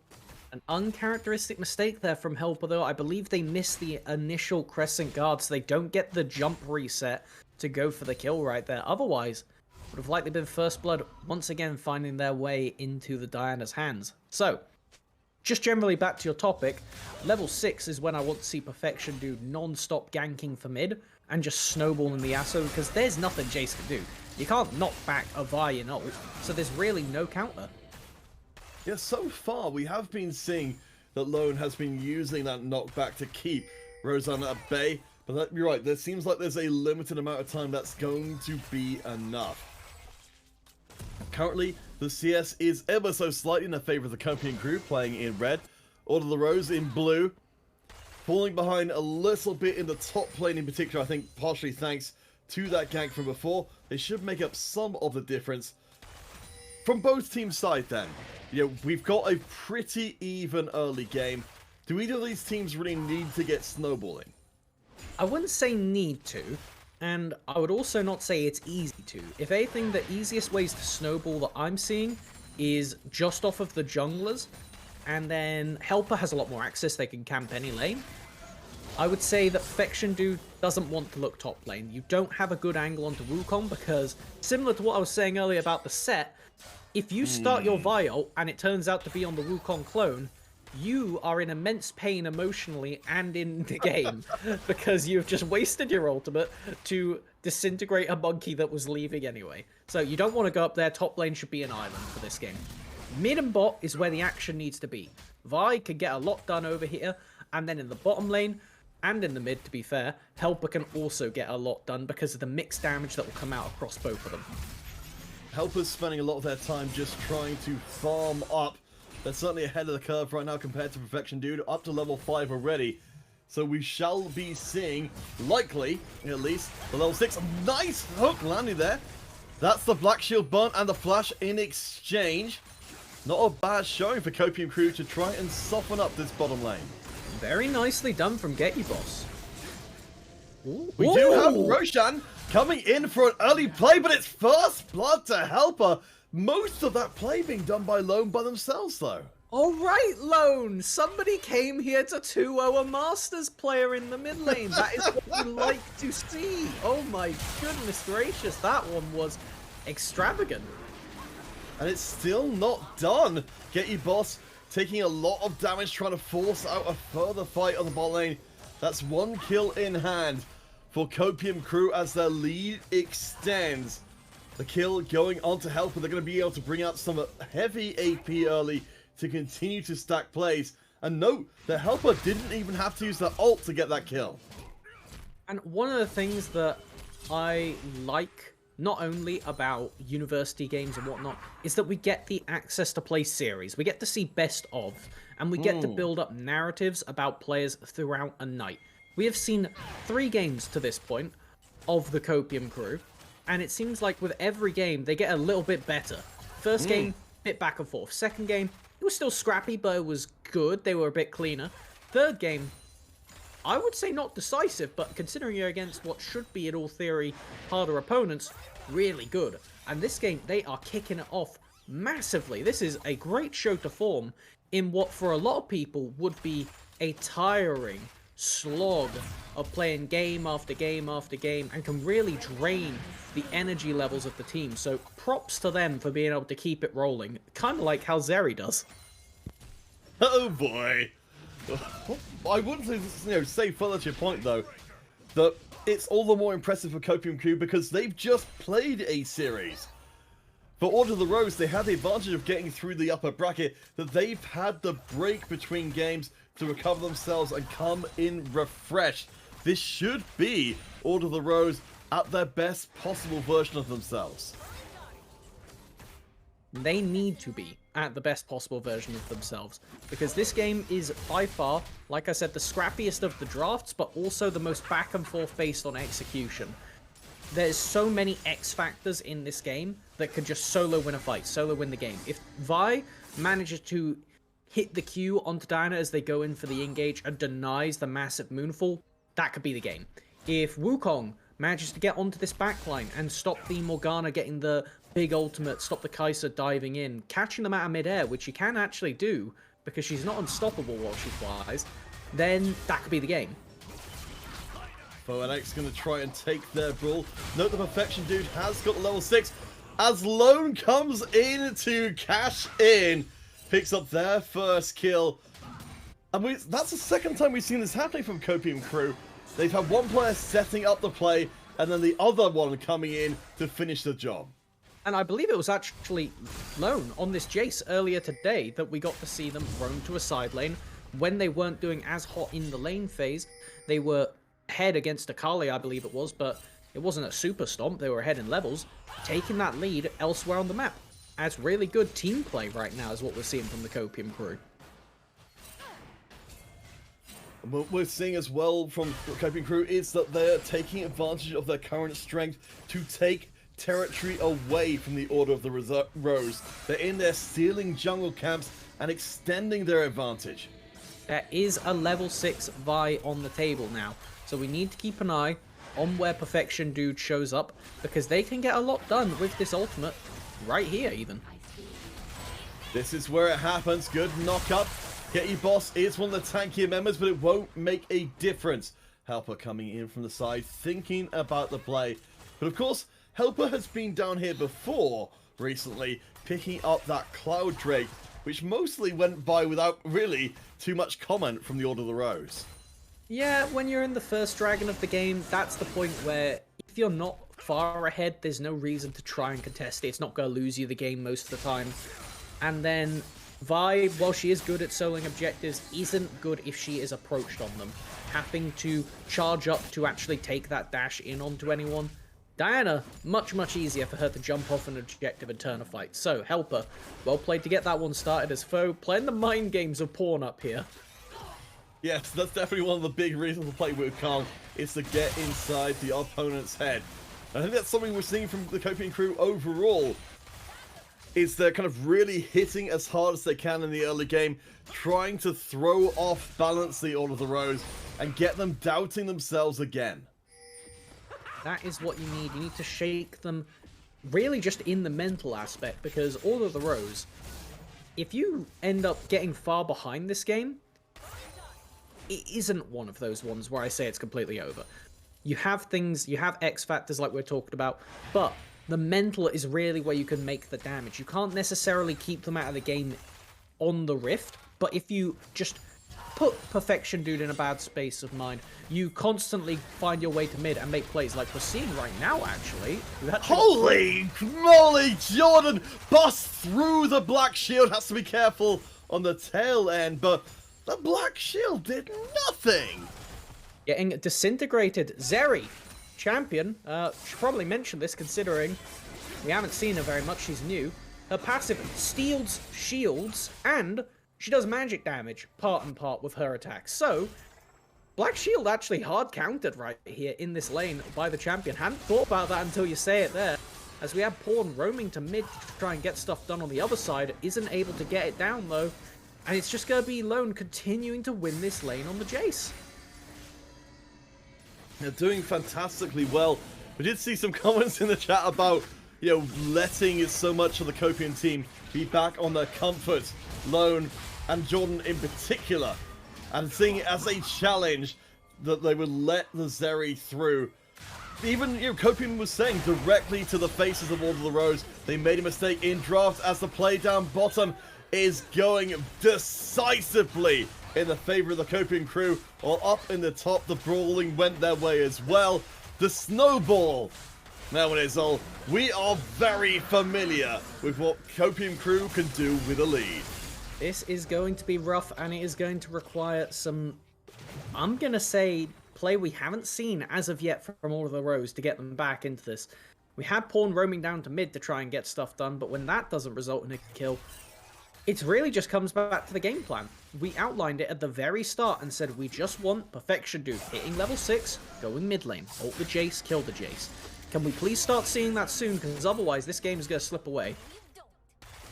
Yeah, and in game number 1, we had the Spectre of the invincible Roshan over the game, but it's not happening this time round as Getty Boss tries to force out the play. Roshan is losing out the 1v1s, and presumably they're not even going to be as strong as the castle in late game. At very least, it's going to be a bit less proactive from them. The thing about the Yasuo compared to their brother in the Yone and even the Caston itself is they need their team to do the work initially. It's really difficult for a Yasuo to actively 1v9, because if you have champions like Zeri, who can reliably dodge Tornado, you can keep them at arm's length. It's going to be very hard to keep anyone away from the kills, but at least this time the Order of the Rose managed it alone, almost getting taken out. We have got Perfection, 1 versus 3, with Echoes looting behind them. Of course, we've yet to even see a killer instinct out of Echoes so far on screen, and that's got to change.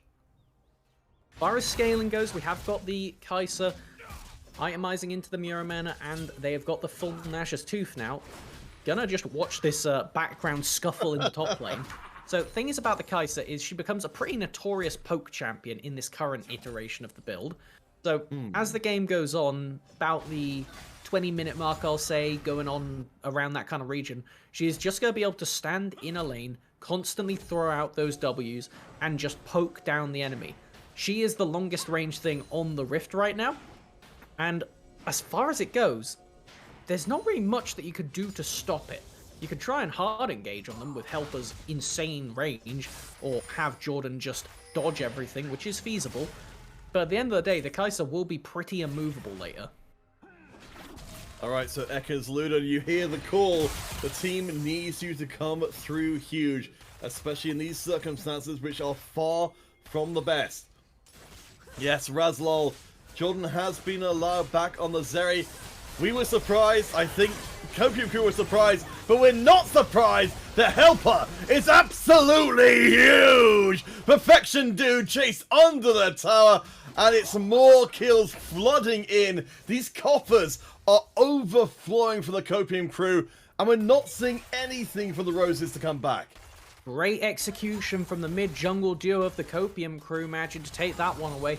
And with tower plates down, they are going to be able to collect on this mid lane turret, opening up the map, getting the first tower of the game. I am starting to get scared if I'm the Order of Rose, because if you look at this team comp, your wave clear sucks. How are you supposed to stop them just clearing wave and roaming to side lane non-stop now? Yeah, I really, really want to see Order of the Rose setting themselves up, at least for the possibility of a comeback. Right now, it seems like the main strategy is to try and batten down the hatches and not lose too much ground, hoping for maybe a 25-minute turnaround. The thing is about that, though, Counterfeit, I would say every champion in this game pretty much starts to get at their most powerful, relatively, at 2 items, with the exceptions really being Jordan, maybe the Kai'Sa and whatnot starts to keep going after that. But that is the point where the Set, that is the point where the Vi really are at their maximum effectiveness. 1 to 2 items. After that, they just go downhill. These champions do not get to get better. Wukong, similar story, but the rest of the game, so good. That is more scaling members on the Copium crew squad. And because of how up in the air this game is, because of how scrappy you could possibly play it, it is going to be more about just those raw numbers scaling, that raw execution. And later on, while you have the Vial to hold down the Zeri, if you're not Violting them, then they're gonna go wild in these fights. There is some good news coming in for Order of the Rose, though. Sneaking away the Herald is an objective bounty, though Echo's looting almost gets nailed out immediately. We do see a few limitations as Helper goes in super aggressively. Doesn't quite land the kill that we're looking for. Zizou will get deleted as Jordan on a killing spree barely avoids taking that last bit of Herald damage. That will be another tower as the mid lane Herald goes in. That's a good. Second objective bounty, and we're going to get the charge maybe on to the tier 2 as well.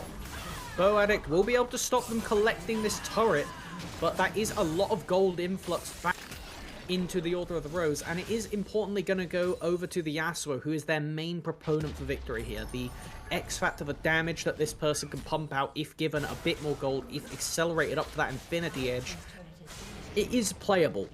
It's just not going to be anywhere close to easy. So that's 3 separate objective bounties locked down from Order of the Rose as they do try and climb their way back in. She said, Roshan, no kills so far. Has at least kept up on CS, has got that first item completed. But Kopi and crew, they've got the advantage in the objectives. They've got themselves now a 3rd Drake, and it's going to be another Ocean Soul. And talking about Ocean Soul abusers this game, Foe Addict once again is an Ocean Enjoyer on the Wukong. The health regen, the armor that they stack up with the passive, combined with the healing from the Divine Sunderer, makes them a nuisance to try and lock down and hold up once the Ocean is online, as it is looking to be that case considering it is 3 dragons to 0 right now, and Foe ready to get proactive. Yeah, Foe coming down to the bottom lane. CC for days. The Black Shield, I don't know if it's going to be enough. They do have a double hit, but no! The shutdown does happen in the mid low. Lone is deleted. Now Helper could be in trouble as well. See them struggling to get away. This is not the situation that Diana wants to be in. There's a lot of shutdown money going over to this set, and Pawn starting to get back into it. Foe flashing forward. Echoes has already burnt the ult to try and get away, but Pawn comes in from the side. Echoes will not survive. The knockup is good, but we're seeing Order of the Rose. They're starting to fight back here. Foe Addict a step too far. They get shut down as well. Get you, boss is gone. Roshan gets the mid tower. That's another objective bounty, and we're only 3.5k difference between the teams. Out of it 3 minutes ago, I glanced over and it was something like 7k gold in between it. And this is the thing about the current meta with objective bounties. It could just go out of the window if you start playing scrappy. We've seen Kopi and Crew get a little bit scrappy in their previous games, and I feel like their overconfidence has just made this much, much harder than it had any need to be with Pawn. Still gonna pick up another bounty on top of that. This is beyond ludicrous. You can see a little money bag.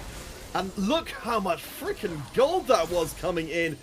The top laners, they've been locked in place before, but now Pawn is a damage menace. The most gold on the team of Order of the Rose lies with Pawn, the set. That is not what we were expecting if you had just took a snapshot at the end of lane phase and said, hey, how do you think the game's going to go? But that is annoying because the Wukong is not going to be able to handle themselves against the set again in the lane. They were okay, they had got back into it and Foe Addict was starting to win. But now with this massive series of gold influxes going on to Pawn, the side lane has fallen out of their favour and it's going to need to be a teleport based game with Foe Addict playing the side lane, trying to pressure and then force a teleport to the team and maybe look for something there, because Pawn, again with the Ignite, that's their one weakness right now. They can't converge as quickly as the Wukong. No, and that's got to be a weakness that Kopi and crew have to exploit. Well, I guess the follow-up question is obvious. How? How do Kopi and crew make their 4-1 split or 1-3-1 split work if Order of the Rose are just as strong as them face to face? So, I think again, it comes from Jordan. On this Zeri, they are going to be massive in the team fights. If they can get them up to the 3rd item again, I'm going to assume it'll be that Black Cleaver most likely, but we'll have to find out. Zeri itemization is still up in the air to me, at least. I just know that she likes to go quick and build strange items. That's for all that matters. But the thing is, they are very difficult to get onto. It has to be Perfection Dude on this Vi, or a massive misstep and getting caught out by something else. So that's the person that you need to be looking for to leverage in these fights. If you see everybody hard committing onto the Zeri, that's when you can converge, get a counter engage with Helper, big ultimate coming in, followed up by the Wukong, could turn everything on its head when it looks at its most dire. Because the thing is about this Zeri, they do a lot of damage and they build ridiculous HP items. So they're actually going to take a bit longer to kill than you'd expect. Yes, that's definitely going to be a big problem. As you mentioned before, that extra movement speed allowing Zeri to get out of trouble. That Lightning Crash ultimate is so darn good. What we have got coming up on the menu, though, is our 4th Drake of the game, Copium Crew. While this recent part of the match has not gone their way, what has been going well is locking down all the Drakes so far. 30 seconds to go. They're gonna need a steal from Perfection. Oh no, I asked for that one. That's what I did right there. I'd once again like to formally apologize for my caster cursing abilities because, yeah. You're a witch! I am a witch, and I'm going to be cursed by the Order of the Rose as they are going to charge down mid lane to collect bounties. I love this from Lone right here. They try to grab the minion wave and slow the push as much as they can. Because this is a big win, getting the soul, even if you lose the mid lane inhib tower. Losing the inhib, it's still a win because the soul gives you the permanent buff, but having the base opened up is going to provide at least a potential avenue to win. But look, Collapse is coming down now. Everybody's grouping up on this 3-stack. This is the problem for the Order of the Rose. They have to get back out again of their play. They're going for the blast code, but it pushes them back in. Echo across the wall will be followed up on. Helper gets the setup. This is going to give the Baron to Copium Crew. The fight is going appallingly, and it's Pawn being ripped to pieces. They will be shut down. No casualties back at all. 3 kills and a Baron for dessert. That's how you play the map.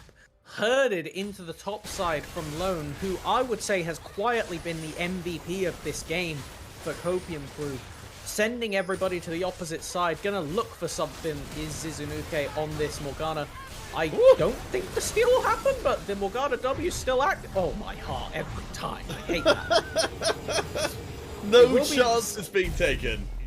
The Soul, the Baron, everything goes the favor of the Copium Crew, and this should be a standard end to the game. However, we've seen them mug around at this point a couple times today. I think that's a great way of putting it. Of course, our teams, they're coming in, all Aston University students. Anyone who's watching now from Aston University, when you next see these players, you can talk to them about this series. You can talk to them about this game. Maybe they'll be with some fond smiles of success or some harangued looks of regret, depending on who you talk to. This series was almost turned around by Order of the Rose, but with a Baron in their pocket, Copium Crew, they seem to have everything they need. Thing is, they don't have range. They don't have Foadex either. They need to teleport into the fight. This is the opportunity, but Jordan is unstoppable! They tear through the squad, triple kill. It may not be a penta, but this is the Jordan that was thrown in the face of the Copium Crew. They said, have your Zeri, we don't even care. Well, maybe now they do. Very cleanly done, as the Copium Crew is going to stroll their way down mid and take their victory lap.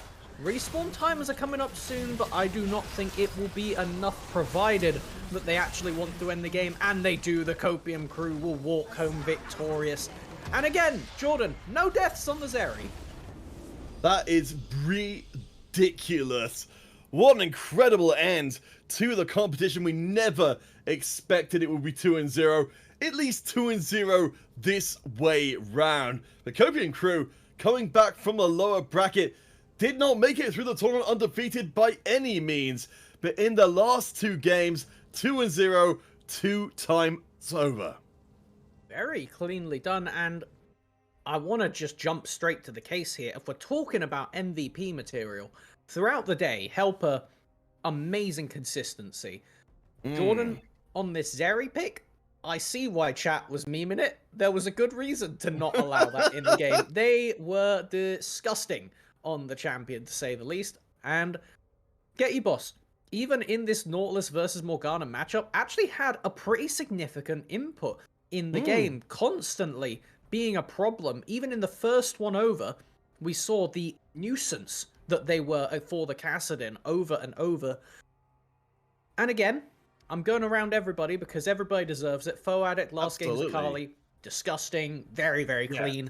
They played the Wukong well this time around. Lone is my MVP of this particular series, though. The ability to fight off the terrifying force in the mid lane and even thrive in this game. Very well done, good sir. Yeah, absolutely. I think Jordan steps into the fertile seeds. Feels? Oh my gosh, I'm tired today. It has been a hell of a series. But yeah, Lone setting up the field for Jordan to step in and absolutely take over. Yeah, so many good performances from there. Over on the other side as well, that's got to be a massive disappointment for Roshan to go through that whole game without picking up a single kill. But they weren't alone. Echoes as well, unable to find their moment for either of them in the game. Counterfeit. It's been a good day. It's been a good day of casting. Had a good couple games right there. Challenged by the mighty Penguin Angry and Monkey Men in the first two games. Walking their way through into this final. Or the Rose. Also putting up a fight. Not what we were expecting, as said. Congratulations to all the players today, though, and thank you ever so much for competing. It means the world to be able to talk over University League of Legends for myself, and I'm sure you feel the same way, my friend. Oh yeah, University League of Legends has given me absolutely everything. I genuinely, I could genuinely say it's given me my career as a caster. So it absolutely means an absolute ton. I mean, as a small note, just further to that last game and why it's even more impressive that we saw it go the way it did. Do you know who Copium Crew... We said Copium Crew came back through the lower bracket.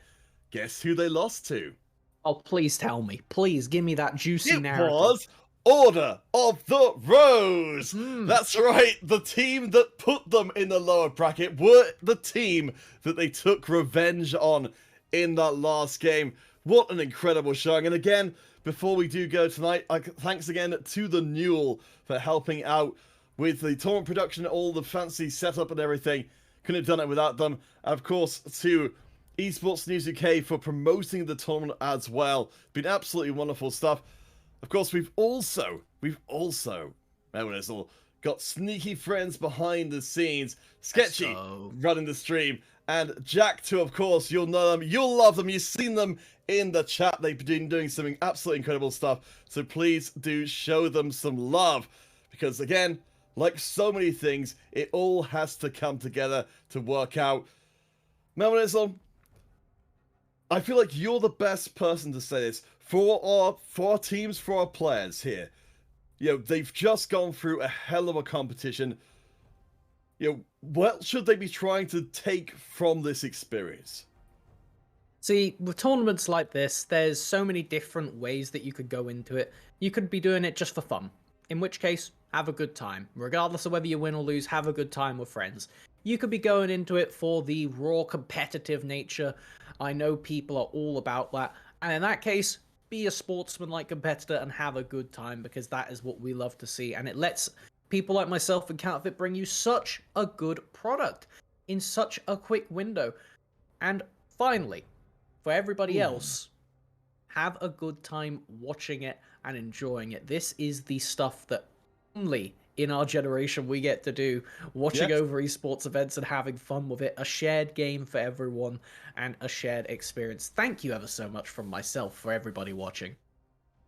Alright guys, so do, of course, if you haven't already, please do drop a follow on the Aston Apes channel. There'll be, I'm sure, tons more amazing stuff to come. But for now, we have to say goodnight. Congratulations again to the Copium crew. Foe Addict, Helper, Lone, Jordan, and Get You Boss, our champions here today.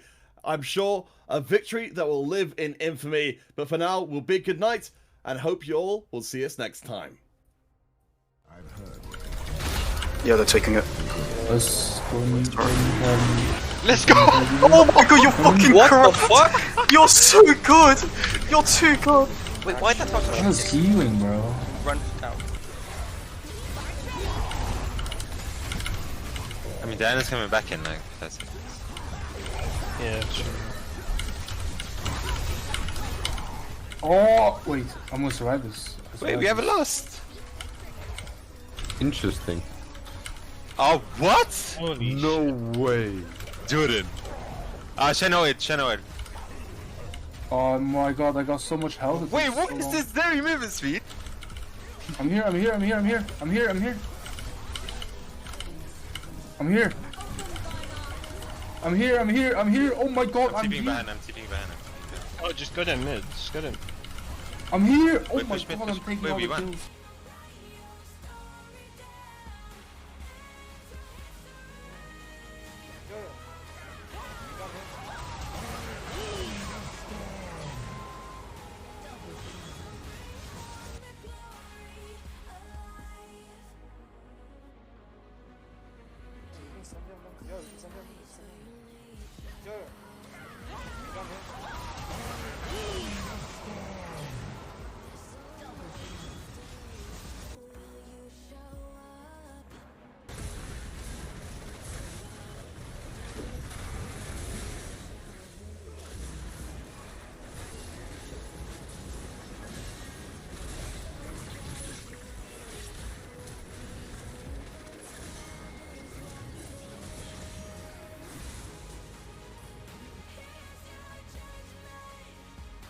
Yeah, they're taking it.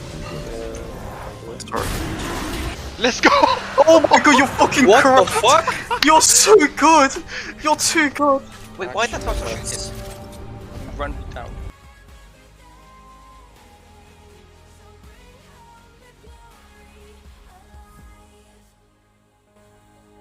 Here's your judgment.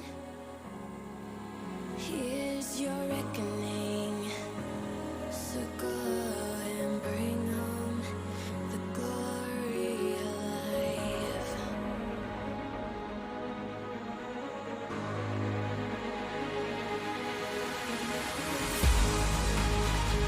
Here's your judgment. Here's your reckoning. Write your story down. Enter history. Pride and country. You could have everything. So bring home the glory alive.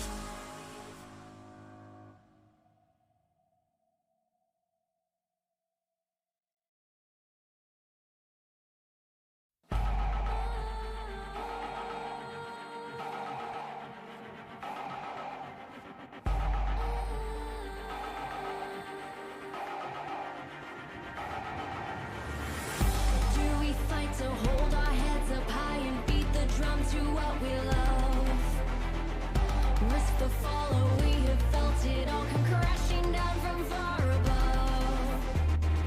Stars are rising, countless worlds colliding. Only one will take it all. Can we bring to fall the giants? Can we make the final call? We are the ones to ignite the darkened skies. The champions of the world that we defy. A soul ray of the few who rise up high. And we all fight at the last strife.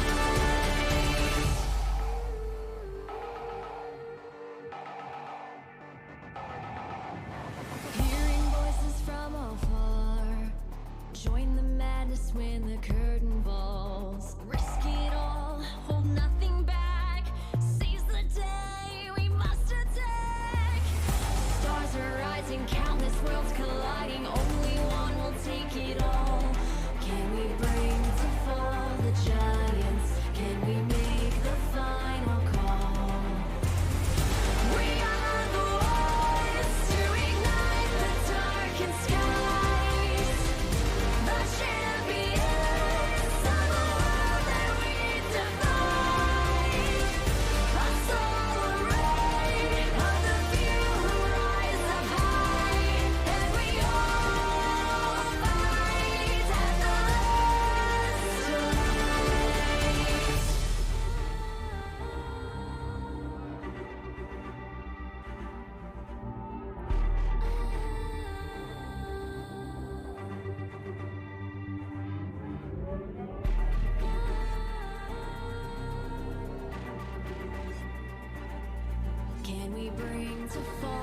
giants.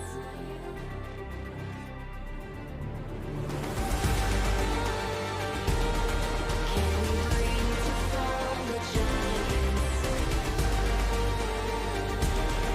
Can we bring to fall the giants?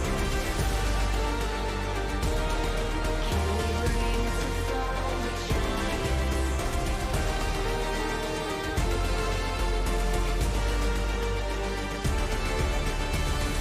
We are the ones to ignite the darkened skies, the champions of the world that we defy. A solar ray of the few who rise up high, and we all fight at the last line.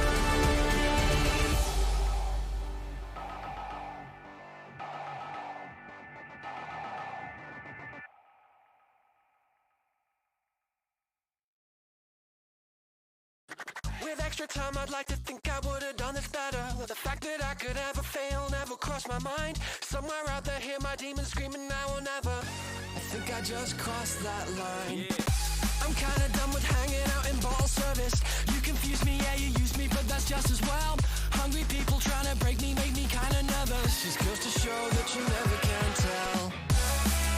Does everybody live in a dreamland? Is this dreamland all that we know? Swallowing us up in an avalanche and blurring these lines with smoke. They tell me that I should be a real man, but the only thing that I know is that I'll find my way out of this wasteland, 'cause this wasteland ain't home.